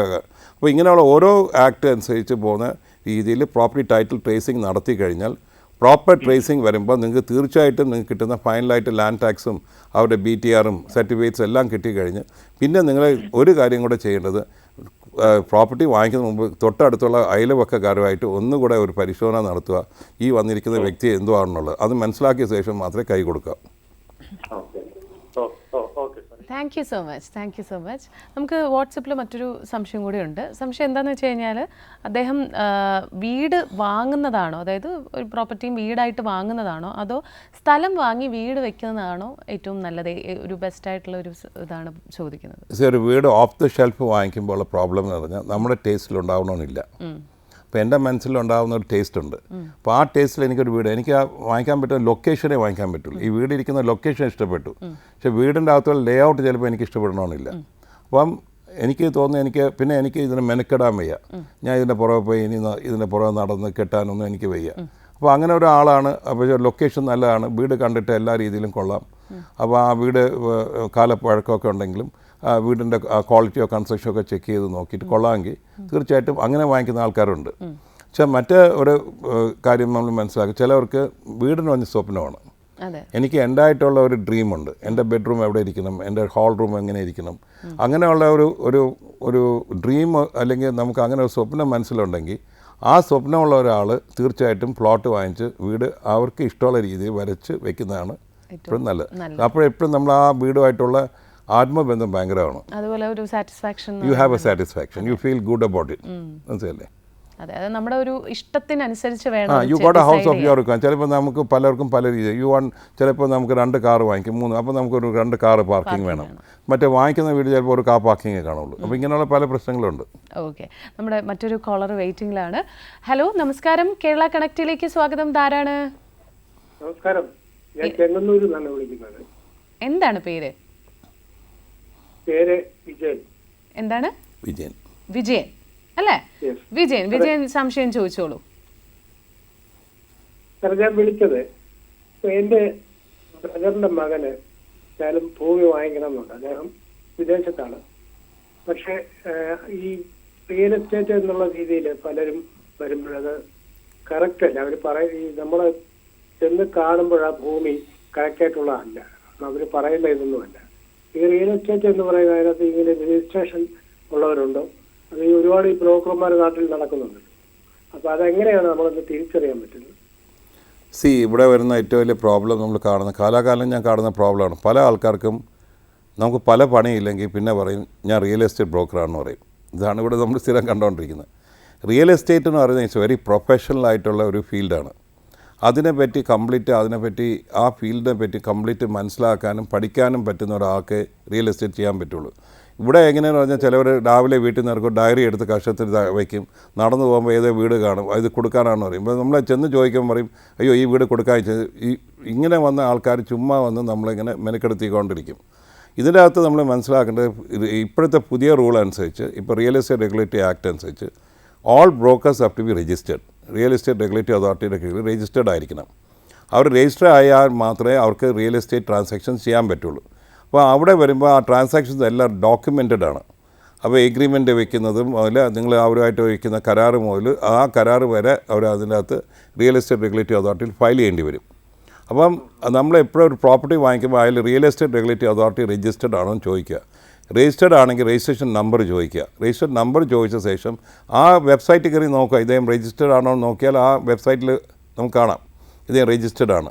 അപ്പോൾ അതേ രജിസ്റ്റേഡ് ആയിട്ടുള്ള ആളാകുമ്പോൾ നിങ്ങൾക്ക് കുറച്ചുകൂടി ധൈര്യമായിട്ട് ആ ആളുമായിട്ട് നമുക്ക് ബന്ധപ്പെടാൻ പറ്റും. ഒന്ന് ഈ ജില്ലാ അടിസ്ഥാനത്തിൽ റിയൽ എസ്റ്റേറ്റ് ഇതുമായിട്ട് ബന്ധപ്പെട്ട് എങ്ങനെ കോൺടാക്ട് ചെയ്യാൻ പറ്റും? ജില്ലാ അടിസ്ഥാനത്തിൽ വേറെ ഏത് റിയൽ എസ്റ്റേറ്റ്, ഇത് real estate regulatory authority all Kerala ജൂറിസ്ഡിക്ഷനാണ്. അത് it is not Trivandrum centric alone, ഇത് ഹോൾ കേരളയാണ്. അപ്പോൾ അവിടെ എവിടെയൊക്കെ റിയൽ എസ്റ്റേറ്റ് ആൾക്കാർ ട്രാൻസാക്ട് ചെയ്യുന്നുണ്ട്, ആ ബ്രോക്കർ ഉണ്ടെങ്കിൽ ആ ബ്രോക്കറെ റിയൽ എസ്റ്റേറ്റ് റെഗുലേറ്ററി അതോറിറ്റി ട്രിവാൻഡ്രത്താണ് അതിൻ്റെ ഹെഡ് ഓഫീസ്, അത് രജിസ്റ്റർ ചെയ്തിരിക്കണം. അപ്പോൾ നിങ്ങൾക്ക് നാളെ യു വാണ്ട് ഫൈൻഡ് ഔട്ട്, നിങ്ങൾക്ക് നോക്കേണ്ട ഒരു broker registered brokers of Thiruvalla എന്ന് പറഞ്ഞാൽ തിരുവല്ലക്കകത്തുള്ള രജിസ്റ്റേർഡ് ആയിട്ടുള്ള ബ്രോക്കേഴ്സിൻ്റെ നമ്പേഴ്സ്, അവരുടെ രജിസ്ട്രേഷൻ നമ്പേഴ്സും ഡീറ്റെയിൽസൊക്കെ അതിനകത്ത് കിട്ടും. ഗൂഗിളിൽ സെർച്ച് ചെയ്താൽ അത് കിട്ടും. ഗൂഗിളിൽ സെർച്ച് ചെയ്താൽ കിട്ടും. അല്ല, എവിടെ വെബ്സൈറ്റ് ഉണ്ട്, റിയൽ എസ്റ്റേറ്റ് റെഗുലേറ്ററി അതോറിറ്റിയുടെ വെബ്സൈറ്റിൽ കയറി നോക്കിയാൽ മതി. അതിനകത്ത് നോക്കിക്കഴിഞ്ഞാൽ നമ്മളെ ബിൽഡേഴ്സ് വിട്ടിട്ട് അല്ലെങ്കിൽ ഡെവലപ്പേഴ്സ് വിട്ടിട്ട് brokers, that is real estate agents, അത് ആ കീഴിൽ നോക്കുമ്പം നിങ്ങൾക്ക് തീർച്ചയായിട്ടും ഓരോ ജില്ലയിലുള്ള ആൾക്കാരുടെ പേര് കിട്ടും. ആൾക്കാരുമായിട്ട് ഡീൽ ചെയ്യാനാണ് കുറച്ചുകൂടെ ബെറ്റർ. കാരണം അവർ കുറച്ചുകൂടെ റെഗുലേറ്റഡ് ആണ്. ഇന്ന് പറഞ്ഞുകൊണ്ട് ഞാൻ 100% അവർ പെർഫെക്റ്റ് ആണ് ഞാൻ പറയുന്നില്ല, റെഗുലേറ്റഡ് ആണ്. അപ്പോൾ അവരുമായിട്ട് ഡീൽ ചെയ്യുമ്പോൾ നിങ്ങൾക്ക് തന്നെ മനസ്സിലാവും, ആളുമായിട്ട് സംസാരിക്കുമ്പോൾ അവർ അതിനെപ്പറ്റി ആക്ടിനെ പറ്റി അറിയാം, റൂൾസിനെ പറ്റി അറിയാം, പല കാര്യങ്ങൾ. അപ്പോൾ നിങ്ങൾ റിയൽ എസ്റ്റേറ്റ് റെഗുലേറ്ററി ആക്ടിൻ്റെ അകത്ത് ഒരു ബ്രോക്കർ അല്ലെങ്കിൽ ഏജൻറ്റ് ചെയ്യേണ്ട പല കാര്യങ്ങളും അതിനകത്ത് വ്യക്തമായിട്ട് അതിൽ എഴുതിയിട്ടുണ്ട്. അപ്പോൾ അതനുസരിച്ച് അവർക്ക് ചെയ്യാൻ പറ്റുള്ളൂ. നമുക്ക് ആദ്യം രജിസ്ട്രേഷൻ ഫീസ് അങ്ങനെ വല്ല കൊടുക്കേണ്ടി വരും? അവർക്ക് ഇപ്പോൾ അവർക്ക് നമ്മളൊരു കൺസൾട്ടേഷൻ ഫീസ് അവർക്ക് ചാർജ് ചെയ്യാം. ഇപ്പോൾ നമുക്ക് ഒരാളിനെ കാണുന്നത് റിയൽ എസ്റ്റേറ്റ് ബ്രോക്കർ, പക്ഷേ ഏത് ഡോക്യുമെൻ്റ് ആയാലും ചാർജ് ചെയ്യാലും നമ്മൾ അവരുമായിട്ട് ഒരു ലെറ്റർ ഓഫ് ഇൻറ്റൻറ്റെങ്കിലും വാങ്ങിക്കണം, കത്തായിട്ട്. അല്ല ചുമ്മാ പോക്കറ്റിൽ ഇരുന്ന് 10,000 രൂപ എടുത്ത് കൊടുത്ത് നിങ്ങളാണ് എനിക്ക് ഭൂമി കണ്ടുപിടിക്കുക, അങ്ങനെയല്ല. യു റൈറ്റ് ടു സെയിങ് എനിക്ക് ഇങ്ങനെ ഒരു ഭൂമി വേണം, ഇതിൻ്റെ സ്പെസിഫിക്കേഷൻസ് ഇന്നതൊക്കെയാണ്, ഇന്ന സ്ഥലത്തായിരിക്കണം, ഇതൊക്കെ അറിയാം, ഇങ്ങനെയുള്ള ഭൂമി എനിക്ക് താല്പര്യമാണ്, എനിക്ക് ലൊക്കേറ്റ് ചെയ്ത് തരിക, ഞാൻ 3 മാസം സമയം തരുന്നു, ഇതിനുള്ള ഫീസ് ഞാൻ 10,000 രൂപ നിങ്ങൾക്ക് അടയ്ക്കണം. 3 മാസം കഴിഞ്ഞ് അതിൽ നാളെ വന്ന് നിങ്ങൾ വേറെ ഭൂമി വാങ്ങിക്കുമ്പോൾ ഞാൻ അന്ന് പറഞ്ഞ ഭൂമിയാണ് നിങ്ങൾ വാങ്ങിച്ചെന്ന് പറഞ്ഞ് പരാതിയായിട്ട് വരാൻ പറ്റില്ല, മനസ്സിലായില്ലേ? അല്ലെങ്കിൽ എന്ത് പറ്റുമെന്ന് നാളെ ഇവരെല്ലാം കൂടെ വന്നിട്ട് പറയും നിങ്ങൾ എൻ്റെ കയ്യിൽ നിന്ന് ഡീറ്റെയിൽസ് വാങ്ങിച്ചു, നിങ്ങൾ ആ ഭൂമി വാങ്ങിച്ചു, എൻ്റെ അടുത്ത് പറയാതെ വാങ്ങിച്ചു, ഇത് എനിക്ക് കിട്ടേണ്ട ബ്രോക്കറേജ് ആണെന്ന് പറയും. അപ്പോൾ എപ്പോഴും put it in writing. I always have everything in writing and put on record. നമ്മളിപ്പോൾ 3 മാസം കാലാവധി കൊടുത്താൽ ഇപ്പൊ ആ കാലാവധിക്കുള്ളിൽ നമുക്ക് ഈ പറഞ്ഞ ഭൂമി കിട്ടിയില്ലെങ്കിൽ ഈ പണം റീഫണ്ടബിൾ ആണ്? അല്ല, അത് നമുക്ക് അവന് കൺസൾട്ടേഷൻ ഫീസായിട്ട് കൊടുത്താൽ മതി. നിങ്ങൾ കൊടുക്കുന്ന കൺസൾട്ടേഷൻ ഫീസായിട്ടേ കൊടുക്കാവൂ. അത് 3 മാസം വേണമെന്നില്ല, നിങ്ങൾ ക്യാൻ ഗിവ് ഓൺലി 1 month. കാര്യം കൂടുതൽ ലോങ് റോപ്പ് കൊടുക്കാതിരിക്കുക. എപ്പോഴും ഒരു കൺസൾട്ടൻ്റായിട്ട് സംസാരിക്കുക 1 മാസം 2 മാസം കൂടുതൽ കൊടുക്കാതിരിക്കുക. പക്ഷേ അയാൾക്കൊരു എക്സ്പെൻഡിച്ചർ ഉണ്ടല്ലോ. കാരണം അയാൾ നിങ്ങൾക്ക് വേണ്ടി ഇത്രയും ചെയ്യുമ്പം നിങ്ങൾക്ക് അതിനകത്ത് അയാൾക്കൊരു ഫീസ് കൊടുക്കുന്ന അയാൾ ആദ്യം ചോദിക്കുക ഫീസായിട്ട് എത്ര രൂപ വേണ്ടി വരും. അപ്പോൾ ആ ഫീസ് ചാർജ് ചെയ്യാനുള്ള റൈറ്റ് അയക്കണം. അയാൾക്ക് 1 ലക്ഷം രൂപ ഫീസൊന്നും ചാർജ് ചെയ്യാൻ പറ്റില്ല. അപ്പോൾ നിങ്ങൾക്ക് കൊടുക്കാൻ നിങ്ങൾക്ക് 10,000 റുപ്പീസ് ഫീസ് കൊടുക്കാം, 5,000 രൂപ. നിങ്ങൾക്ക് ആ ഇരിക്കുന്ന ഏജൻറ്റ് നിങ്ങൾ തമ്മിൽ സംസാരിക്കാം. As per the act 10% of fees. പക്ഷേ 10% ഓഫ് ഫീസ് എന്ന് പറഞ്ഞാൽ നമ്മൾ വാങ്ങിക്കാൻ പോകുന്ന ഭൂമിയുടെ 10% അവിടെ കൊടുക്കാൻ പറ്റും. കാരണം നിങ്ങൾക്ക് അറിയത്തില്ല എന്താ വാങ്ങിക്കാൻ പോകുന്നുള്ളത്. അപ്പോൾ U pay only the consultation fees. Okay okay. Thanks for calling. നമുക്ക് മറ്റൊരു കോളർ കൂടിയുണ്ട്. ഹലോ ഹലോ, നമസ്കാരം. കേരള കണക്റ്റിലേക്ക് സ്വാഗതം. ധാരാണ്. നമസ്കാരം. പാലാരിവട്ടത്തുനിന്ന് ശ്രീകുമാർ ചോദ്യം ചോദിച്ചോളൂ. നമുക്കറിയേണ്ടതേ നമ്മളിപ്പോ ഒരു പ്രോപ്പർട്ടി വാങ്ങിക്കഴിയുമ്പോൾ അതിന്റെ രജിസ്ട്രേഷൻ ചെയ്യാനൊക്കെ നമുക്ക് വളരെയധികം ബുദ്ധിമുട്ടുണ്ട്. അതിപ്പം നമ്മൾ ഈ മറ്റു സ്ഥലങ്ങളിലൊക്കെ ആകുമ്പോൾ കുറച്ചുകൂടി ഈസി ആയിട്ട് അത് കൈകാര്യം ചെയ്യും. പിന്നെ കേരളത്തിൽ നമ്മൾ ഈ നടപടികൾ അത്ര ഈസി ആണോ? അതിന്റെ കാര്യങ്ങൾ ഒന്ന് അറിഞ്ഞാൽ കൊള്ളാമെന്ന്. രജിസ്ട്രേഷൻ ഇപ്പോൾ ഡിഫിക്കൽട്ടി ഇല്ല. ഇപ്പം രജിസ്ട്രേഷൻ എന്ന് പറഞ്ഞാൽ നമ്മൾ കാണുന്നത് ഇപ്പോൾ കേരള ഗവൺമെൻറ് തന്നെ ഒരു ക്ലിയർ ആയിട്ടുള്ള ഒരു ഇതുണ്ട്. നമുക്ക് സ്റ്റാമ്പ് പേപ്പർ വരെ ഓൺലൈൻ വഴിയേ വാങ്ങിക്കാൻ പറ്റുള്ളൂ. സ്റ്റാമ്പ് പേപ്പർ ഒന്നും ഇപ്പോൾ പുറത്തുനിന്ന് വാങ്ങിക്കാൻ പറ്റില്ല. അപ്പോൾ അതിന് ഒരു ഫോമാറ്റ് ഇതിന് സബ് രജിസ്ട്രാർ ഓഫീസിലൊക്കെ ക്ലാരിറ്റി ഉണ്ട്. നമ്മളിപ്പം ഒരു രജിസ്ട്രേഷൻ സാധനം ഡോക്യുമെൻ്റ് ചെയ്യുമ്പം ആ ഡോക്യുമെൻ്റ് ചെയ്യുന്ന തൊട്ട് മുമ്പ് അത് സബ് രജിസ്ട്രാറെ കൊണ്ട് കാണിച്ച് ആ സബ് രജിസ്ട്രാർ അത് വായിച്ച് നോക്കി ഓക്കെ ആണെന്ന് പറഞ്ഞ ശേഷം മാത്രം സ്റ്റാമ്പ് പേപ്പർ വാങ്ങിച്ചാൽ മതി. കാരണം നമ്മൾ സ്റ്റാമ്പ് പേപ്പർ വാങ്ങിച്ചിട്ട് അതിൽ അടിച്ചിട്ട് അത് കൊണ്ട് കാണിക്കുമ്പോൾ തെറ്റിപ്പോയാൽ പിന്നെ സ്റ്റാമ്പ് പേപ്പർ മാറ്റേണ്ടി വരും. അപ്പോൾ നമ്മൾ whatever property you are buying, നമുക്ക് ചെയ്യാൻ പോകുന്ന ട്രാൻസാക്ഷൻ്റെ അകത്ത് ആ get somebody to draft it for you. നമ്മൾ നല്ലൊരു ഇപ്പോൾ ചിലവർ പറയും ആധാരം എഴുതുന്ന ആളായിരിക്കും, അല്ലെങ്കിൽ if you believe that he can do let him do. അല്ലെങ്കിൽ അല്ല, അതിനാണ് നല്ലത് try to get it drafted by ഇതില്ല റിയൽ എസ്റ്റേറ്റ് ഡീൽ ചെയ്യുന്ന ലോയേഴ്സ് ഉണ്ട്, മനസ്സിലായില്ലേ? അവർ ഡീൽ ചെയ്യുന്ന ലോയേഴ്സ് ഉണ്ട്. പിന്നെ സ്റ്റാൻഡേർഡ് ആയിട്ടുള്ള എഗ്രിമെൻറ്റ് ഫോമാറ്റ്സ് എല്ലാം ഇതിൻ്റെ ഫോമാറ്റ്സ് എല്ലാം ഇപ്പോൾ ഗവൺമെൻറ് തന്നെ റിയൽ എസ്റ്റേറ്റ് റെഗുലേറ്ററി അതോറിറ്റി സൈറ്റിലൊക്കെ ഇട്ടിട്ടുണ്ട്, സൈറ്റിലുണ്ട്. അപ്പം you can take out the document, നിങ്ങൾക്ക് വേണ്ട ക്ലോസസ് അഡീഷണൽ ക്ലോസസ് ആഡ് ചെയ്താൽ മതി. Okay, thank you so much. നമുക്ക് മറ്റൊരു കോളർ കൂടിയുണ്ട്. ഹലോ ഹലോ, കേരള കണക്റ്റിലേക്ക് സ്വാഗതം. ധാരാണ്? ഞാനിത് തൊടുപുഴയിൽ നിന്ന് വിളിക്കുകയാണ്. എന്താണ് പേര്? എന്റെ പേര് ബിജു വർഗീസ് എന്നാണ്. Jithu Varghese. Biju Varghese. Okay, Biju Varghese, welcome to the show. അപ്പോൾ സംശയം ചോദിച്ചോളൂ. ഹലോ, സാറിനെ കണക്ട് ചെയ്യുമോ? അതെ, സാറ് കേൾക്കുന്നുണ്ട്, ചോദിച്ചോളൂ. സാറേ, എന്റെ പേര് ബിജു വർഗീസ് എന്നാണ്. ഞാൻ തൊടുപുഴയിൽ നിന്നാണ് വിളിക്കുന്നത്. എന്റെ മോന് ഇപ്പോൾ എറണാകുളത്ത് ഇൻഫോ പാർക്കില് ജോലി കിട്ടിയിട്ടുണ്ട്. അപ്പൊ അവൻ അവിടെ ഒരു ഫ്ലാറ്റ് നോക്കുന്നുണ്ട്. അതോടൊപ്പം തന്നെ അവന് അവിടെ ഒരു വില്ല പോലെ കിട്ടുമെങ്കിൽ അതും നോക്കുന്നുണ്ട്. സാർ, ഒരു ഫ്ലാറ്റ് നമ്മൾ വാങ്ങുമ്പോൾ നമ്മൾ എന്തൊക്കെ കാര്യങ്ങളാണ് സാറ് ശ്രദ്ധിക്കേണ്ടത്? പെട്ടെന്ന് ഏറ്റവും ഇമ്പോർട്ടൻ്റ് ആയിട്ട് ഏതൊക്കെ കാര്യം നമ്മൾ നോക്കണം? നമുക്ക് പരിചയമില്ലാത്ത സ്ഥലമായതുകൊണ്ടാണ്. ഇല്ല, ഇത് ഏത് ഡെവലപ്പറാണെന്ന് നിങ്ങൾ ആദ്യം നോക്കുക. അല്ല, നോക്കുന്നത് നമ്മളിപ്പം പലതും ഒരുപാട് നമുക്ക് ഓൺലൈനിനകത്ത് ഒരുപാടെണ്ണം വരുന്നുണ്ട്. നമ്മൾ ഒരെണ്ണം നോക്കി കഴിയുമ്പോൾ ഒരുപാടെണ്ണം വരുന്നുണ്ട്. പല ബ്രോക്കേഴ്സ് നമ്മളെ വിളിക്കുന്നുണ്ട്. അപ്പൊ നമുക്ക് എങ്ങനെ തിരിച്ചറിയാൻ പറ്റുന്ന ഏത് ഏറ്റവും നല്ലത് ഏതായിരിക്കും, അത് വിശ്വസ്തത ഏതായിരിക്കും എന്നുള്ളത്? ഇത് ബ്രോക്കേഴ്സ് ഒരു തൊട്ടുള്ള എമൗണ്ടിന്റെ നമുക്ക് ഇപ്പം വരുന്നുണ്ട്. ഇല്ല, നമുക്ക് എത്രത്തോളം വിശ്വാസം ഉണ്ടാകുന്നുള്ളത് നമുക്ക് അങ്ങനെ തിരിച്ചറിയാൻ വല്ല മാർഗമുണ്ട്? നമ്മൾ പ്രധാനപ്പെട്ട ആൾക്കാരെല്ലാം നമുക്കറിയാം, അതല്ലാത്തവരെ വിളിക്കുന്നവരെയൊക്കെ നമ്മൾ എങ്ങനെ തിരിച്ചറിയുന്ന ഒരു ആൾക്കാരാണെന്നുള്ളത്? ആദ്യം നമുക്ക് ഒരു ബഡ്ജറ്റ് എന്തായാലും ഉണ്ടല്ലോ. മോനിപ്പം ഒരു സാലറി ലെവലുണ്ട്. ആ സാലറി ബേസ് ചെയ്ത് ഇത്രയും ലോണാണ് കിട്ടാൻ പോകുന്നതിനുള്ള നമുക്ക് തിട്ടപ്പെടുത്തിയിട്ടുണ്ടല്ലോ എന്തായാലും. ഇനി നമ്മൾ നോക്കേണ്ട ആ ബഡ്ജറ്റിൽ ഒതുങ്ങി വരുന്ന ഫ്ലാറ്റ്സ് കാക്കനാട് ഏരിയയിൽ എവിടെയൊക്കെ ഉണ്ട് നോക്കുക. ഓക്കെ, അപ്പോൾ അത് നമുക്കൊരു ലൊക്കേഷൻ, നമുക്ക് ഒരു ഏരിയ പോയി കണ്ട് നമുക്ക് ഇഷ്ടപ്പെട്ട് ആ ഏരിയയിലുണ്ടെങ്കിൽ ആ ബിൽഡർ ഏതാണെന്ന് നോക്കുക. ബേസിക്കായിട്ട് ആ ബിൽഡറിൻ്റെ ബാക്ക്ഗ്രൗണ്ട് ചെക്ക് ചെയ്യണം. ബിൽഡർ എന്ന് പറയുമ്പം ആ ഒരു ബിൽഡറിൻ്റെ ബാക്ക്ഗ്രൗണ്ട് നിങ്ങൾ നോക്കാൻ പറ്റുന്നത് റിയൽ എസ്റ്റേറ്റ് റെഗുലേറ്ററി അതോറിറ്റി വെബ്സൈറ്റിൽ കയറിയാൽ മതി. ആ ബിൽഡറിൻ്റെ പുറത്ത് എത്ര കേസുണ്ട്, ആരും കേസ് കൊടുത്തിട്ടുണ്ടോ, ബിൽഡർ നല്ലതാണോ എന്നൊക്കെ. അത് മാത്രമല്ല, ആ വാങ്ങിക്കാൻ പോകുന്ന ഫ്ലാറ്റ് തൊട്ട് മുമ്പ് പണിഞ്ഞ ഏതെങ്കിലും ഫ്ലാറ്റ് ആ ബിൽഡർ പണിഞ്ഞിട്ടുണ്ടെങ്കിൽ ആ ബിൽഡർ പണിഞ്ഞ ഫ്ലാറ്റിലുള്ള ആ ബിൽഡിങ്ങിൽ ചെന്നിട്ട് അവിടെയുള്ള താമസിക്കുന്ന ആൾക്കാരെ ആ ബിൽഡറിനെ പറ്റി തിരക്കുക. അപ്പോൾ ആൾക്കാർ പറയും, അയ്യോ നല്ല ബിൽഡറാണ്, നിങ്ങൾ തീർച്ചയായിട്ടും ഞങ്ങളൊക്കെ ഇവിടെ വാങ്ങിച്ച് ഞങ്ങൾ ഭയങ്കര ഹാപ്പിയാണ്, ഒരു കുഴപ്പക്കാരനല്ല എന്നുള്ള ഒരു ധൈര്യമായിട്ട് അവർ നിങ്ങൾക്ക് ഒരു റീ അഷുറൻസ് തരുമ്പോൾ നിങ്ങൾക്ക് തീർച്ചയായിട്ടും അതിന് വാങ്ങിക്കാൻ പറ്റും. കാരണം ആ ബഡ്ജറ്റിൽ ഒതുങ്ങി വരുന്നത്. അപ്പോൾ അത് കഴിഞ്ഞിട്ട് ബാക്കി റിയലായിട്ടുള്ള സ്ക്രൂട്ടിനി ചെയ്യുമ്പം നമ്മൾ ചെയ്യേണ്ടത് നമ്മൾ ലീഗലായിട്ടുള്ള പ്രോസസ്സ് ഒരു വക്കീലിനെ വെച്ച് തന്നെ കംപ്ലീറ്റ് പരിശോധിക്കണം, മനസ്സിലായില്ലേ? അത് കറക്റ്റായിട്ട് വക്കീലിനെ വെച്ച് പരിശോധിച്ച് അതിൻ്റെ ഡോക്യുമെൻസും അതിൻ്റെ പ്ലാനും സാങ്ഷൻ പ്ലാനും എല്ലാം നോക്കി റിയൽ എസ്റ്റേറ്റ് റെഗുലേറ്ററി അതോറിറ്റി കയറി നോക്കുക. ആ പറയുന്ന കാര്യങ്ങളും ഇവർ ചെയ്യുന്ന കാര്യങ്ങളും ഈ വന്നിരിക്കുന്ന പ്രമാണം ചെയ്യുന്ന കാര്യങ്ങളും എല്ലാം ഒരേപോലെയാണോ എന്ന് മനസ്സിലാക്കിയ ശേഷം മാത്രം വാങ്ങിച്ചാൽ മതി. അതിൽ വല്ല പ്രോബ്ലം ഒന്നുമില്ല. ഓൺലി തിങ് ഈ ബ്രോക്കേഴ്സ് എന്ന് പറഞ്ഞ ആൾക്കാർ അവർ രജിസ്റ്റേർഡ് ബ്രോക്കേഴ്സ് ആണോ നോക്കുക. ഇപ്പോൾ അവർ real estate regulatory authority registered brokers ആണെങ്കിൽ അവർക്ക് തീർച്ചയായിട്ടും രജിസ്റ്റേർഡ് ബ്രോക്കേഴ്സിൻ്റെ കയ്യിൽ നിന്ന് നിങ്ങൾക്ക് അവർ വഴി പോകുന്നതിൽ ഒരു കുഴപ്പമില്ല. പക്ഷെ അവരുടെ ആദ്യമേ സംസാരിക്കുമ്പം ടേംസ് ആൻഡ് കണ്ടീഷൻസ് മനസ്സിലാക്കുക. ചില അവസരം നമ്മൾ വസ്തു കച്ചവടം കഴിയുമ്പം ഏറ്റവും കൂടുതൽ തർക്കം നടക്കുന്നത് കമ്മീഷൻ കൊടുക്കുന്ന കാര്യത്തിലാണ്. അതെ അതെ അതെ അതെ. അപ്പോൾ ആദ്യമേ ഈ കമ്മീഷൻ തിട്ടപ്പെടുത്തണം. എത്ര രൂപ കമ്മീഷൻ ഞാനാണോ തരുന്നത്, അല്ല ബിൽഡറാണോ തരുന്നത്, ആരാണ് ഇതിൻ്റെ കമ്മീഷൻ്റെ അങ്ങോട്ട് നമ്മൾ എൻ്റെ ഭാഗത്തിന് എത്ര കൊടുക്കണം, അല്ല എനിക്ക് കമ്മീഷൻ കൊടുക്കേണ്ടയോ ബിൽഡറാണോ തരുന്നത്. അപ്പോൾ ഇതിനൊരു ക്ലാരിറ്റി വരുത്തിയ ശേഷം മാത്രം ആ റിയൽ എസ്റ്റേറ്റ് ബ്രോക്കർ ആണെങ്കിൽ റിയൽ എസ്റ്റേറ്റ് ബ്രോക്കറിനെയും കൂടെ ആ ബിൽഡറുമായിട്ട് ചേർത്ത് ആ ബിൽഡറും റിയൽ എസ്റ്റേറ്റ് ബ്രോക്കറിനെ കൂടെ നിർത്തിയിട്ട് വേണം, ഒരുമിച്ച് ഇരുത്തിക്കൊണ്ട് വേണം സംസാരിക്കാൻ, ക്ലാരിറ്റിക്ക് വേണ്ടി. ഓക്കെ ഓക്കെ അല്ലാതെ നമ്മൾ ബ്രോക്കറിൻ്റെ പ്രൈവറ്റായിട്ട് സംസാരിക്കുക, പിന്നെ ബിൽഡറിനെ പിന്നെ കാണും, ബ്രോക്കറെ പിന്നെ കാണത്തില്ല, അത് വേണ്ട. രണ്ടുപേരെ ഒരുമിച്ച് ഇരുത്തി കാര്യങ്ങൾ വ്യക്തതയായിട്ട് സംസാരിച്ച് കമ്മീഷൻ ആരാ കൊടുക്കുന്നത്, എങ്ങനെയാണ് കമ്മീഷൻ കൊടുക്കുന്നത്, ആ ബിൽഡറിനെ ഫൈനലൈസ് ചെയ്ത ശേഷമാണ് ഞാൻ പറയുന്നത്. നിങ്ങളൊരു ബിൽഡറെ ഫൈനലൈസ് ചെയ്ത് ബാക്ക്ഗ്രൗണ്ടൊക്കെ നോക്കി ബിൽഡർ കൊള്ളാമെന്ന് മനസ്സിലാക്കി കഴിയുമ്പം പിന്നെ ഈ ബ്രോക്കറിനെയും കൂടെ, ബ്രോക്കർ വഴിയാണ് വന്നിട്ടുണ്ടെങ്കിൽ ആ ബ്രോക്കറിനെ കൂടെ ഇരുത്തി സംസാരിച്ച് ഒരു ക്ലാരിറ്റി വരുത്തിയിട്ട് ചെയ്യുക. ആ broker real estate regulatory authority registered ആയിരിക്കണം. അപ്പോൾ ആകുമ്പോൾ നിങ്ങൾക്ക് കുറച്ചുകൂടെ കൺട്രോൾ ഉണ്ട്, നിങ്ങൾക്ക് മനസ്സിലല്ലേ? Okay thanks for calling.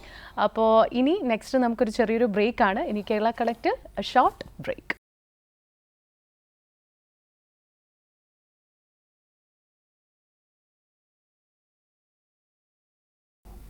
Welcome back to Kerala connect. അപ്പോൾ നമ്മൾ റിയൽ എസ്റ്റേറ്റുമായി ബന്ധപ്പെട്ട സംശയങ്ങളാണ് ഇങ്ങനെ ചോദിച്ചുകൊണ്ടിരുന്നത്. മറ്റൊരു കാര്യം എനിക്ക് ചോദിക്കണമെന്നുള്ളത്, നമ്മൾ ശരിക്കും ഈ കോവിഡിന് ശേഷം കോവിഡ് കാലഘട്ടത്തിന് ശേഷം ശരിക്കും ഒരുപാട് കാര്യങ്ങളിൽ മാറ്റം വന്നിട്ടുണ്ട്. അതുപോലെ തന്നെ ഈ റിയൽ എസ്റ്റേറ്റ് ഫീൽഡിൽ കാര്യമായി വന്ന ഒരു മാറ്റം അല്ലെങ്കിൽ ഒരു ട്രെൻഡ് എന്താണ്? കോവിഡ് വന്ന ശേഷം നമ്മൾ കാണുന്ന ചേഞ്ച് എന്ന് പറയുന്നത്, ആൾക്കാർക്ക് ഇപ്പം ഒരു ന്യൂക്ലിയർ ഫാമിലി സിസ്റ്റം മാറി എല്ലാവർക്കും വന്ന് ഒരു കമ്മ്യൂണിറ്റി ലിവിങ്ങിലോട്ട് മാറുകയാണ്. ബിക്കോസ് ഈ ഒറ്റയ്ക്ക് ഇങ്ങനെ താമസിക്കാൻ പേടിക്കുന്ന ആൾക്കാർ ഒത്തിരി ഇപ്പോൾ ഉണ്ട്. അപ്പോൾ അവർ കമ്മ്യൂണിറ്റി ലിവിങ് വരുമ്പോഴാണ് ഈ അപ്പാർട്ട്മെൻറ്റ് ലിവിങ്ങിലോട്ട് വരുന്നത്. They are moving in to a vertical growth. അപ്പം ഈ ഒറ്റയ്ക്ക് കോവിഡ് പീരീഡിലുണ്ടായിരുന്ന പലർക്കുള്ള ഫിയർ ഉണ്ടായിരുന്നത്, ഒരു വീട്ടിൽ ഒറ്റയ്ക്കായി, യു ആർ ഐസൊലേറ്റഡ് ടോട്ടലി, മനസ്സിലല്ലേ? അപ്പോൾ അങ്ങനെ വന്ന് ഒരു റീസൺ ഉണ്ട്. പിന്നെ second thing, basically there is a ഒരു migration from the rural area to the urban area വരുമ്പം people have started moving in to apartments. കാരണം ഇപ്പോൾ കൺവീനിയൻസ് ആണ്. കാരണം ഒന്നാമത്തെ സേഫ്റ്റി. കാരണം ആൾക്കാർ എപ്പോഴും പറയും, ഇപ്പോൾ ഇൻഡിപെൻഡൻറ്റ് ഹൗസിംഗ് കോളനീസും സേഫ്റ്റി ഉണ്ട്. കാരണം the whole colony is regulated. കാരണം സെക്യൂരിറ്റി ഉണ്ട്, സെക്യൂരിറ്റി ഇല്ലാതെ കയറാൻ പറ്റില്ല. The whole areas CCTV surveillance ഉണ്ട്, ഒക്കെ ഉണ്ട്. അപ്പം എനിക്ക് തോന്നുന്നു പൊതുവേ ഇപ്പോൾ ആൾക്കാർക്ക് ഒരു തോന്നൽ വന്നിട്ടുണ്ട്. ഇപ്പം നമ്മളിപ്പം ഒരു ഹൗസിംഗ് കോളനി താമസിക്കുന്നത്, അത് ഒരു ബിൽഡർ പ്രൊമോട്ട് ചെയ്തോ, അല്ലെങ്കിൽ ഇപ്പം Jawahar Nagar for example ബേബിയായിൻ.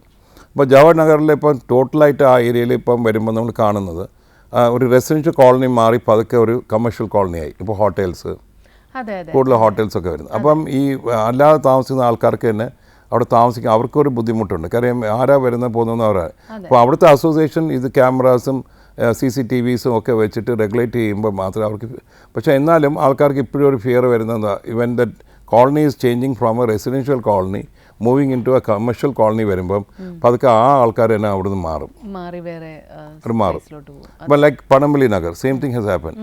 People move out because Panambali Nagar is all on the main street, is all commercial.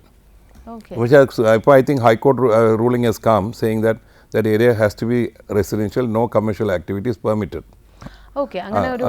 അങ്ങനെ വന്നിട്ടുണ്ട്. അപ്പോൾ അങ്ങനെ ഒരു റെസ്ട്രിക്ഷൻ വന്നിട്ടുണ്ട്. അപ്പോൾ ഇങ്ങനെയുള്ള ഒരു കാര്യങ്ങൾ വരുമ്പം പൊതുവേ ആൾക്കാർ, Covid is one of the reason for people feeling lonely. ആ ലോൺലിനെസ് മാറിയിട്ടാണ് ആൾക്കാർ എപ്പോഴും ഒരു ഡെവലപ്ഡ്, പ്രോപ്പറായിട്ട് ഡെവലപ്ഡ് ഒരു കമ്മ്യൂണിറ്റിക്കകത്ത് വരുമ്പം ഇൻഡിപെൻഡൻറ്റ് ഹൗസിംഗ് സ്കീമും ആവാം, റെസിഡൻഷ്യൽ അപ്പാർട്ട്മെൻറ്റ്സും ആവാം. അതിലോട്ടാണ് കൂടുതൽ ഇപ്പോൾ ആൾക്കാർ ഫോക്കസ് ചെയ്യുന്നത്. പിന്നെ senior citizens started moving to assisted living. കാരണം ഞാൻ ഓൾഡ് ഏജ് ഹോം അല്ല പറയുന്നത്, അത് ഓൾഡ് ഏജ് ഹോം അല്ല. കാരണം അങ്ങ് തെറ്റിദ്ധരിക്കും. കാരണം നമ്മൾ അവരെ കൊണ്ട് അവിടെ കളഞ്ഞെന്ന് തോന്നല്ല. ഇപ്പോൾ it's assisted living where people are living in a very residential colony where they have only senior citizens staying there. Correct. But they feel more safe. കാരണം എല്ലാവരും ഒരേ വേവ് ലെങ്ത് ആണ്, ഒരേ ഏജ് ആണ്, കമ്മ്യൂണിക്കേഷൻ ഗ്യാപ്പ് ഇസ് ലെസ്. അതുപോലെ തന്നെ അവരെ take care ചെയ്യാനും അവിടെ എല്ലാ ഫെസിലിറ്റീസും ഉണ്ട്. കാരണം അവർക്ക് മെഡിക്കൽ ഫെസിലിറ്റി, നഴ്സിംഗ് ഫെസിലിറ്റി എല്ലാം അവൈലബിൾ ആണ്. അപ്പോൾ ആൾക്കാർ senior citizen started migrating to, അവരുടെ ഇൻട്രസ്റ്റോട് കൂടിയാണ്. കാരണം പിള്ളേർ അവരുടെ പാരൻസ്, കുട്ടികൾ തന്നെ പറയും അച്ഛനും അമ്മയും ഇങ്ങനെ ഒറ്റയ്ക്ക് ചെയ്യും, will get you a place where you can be safe.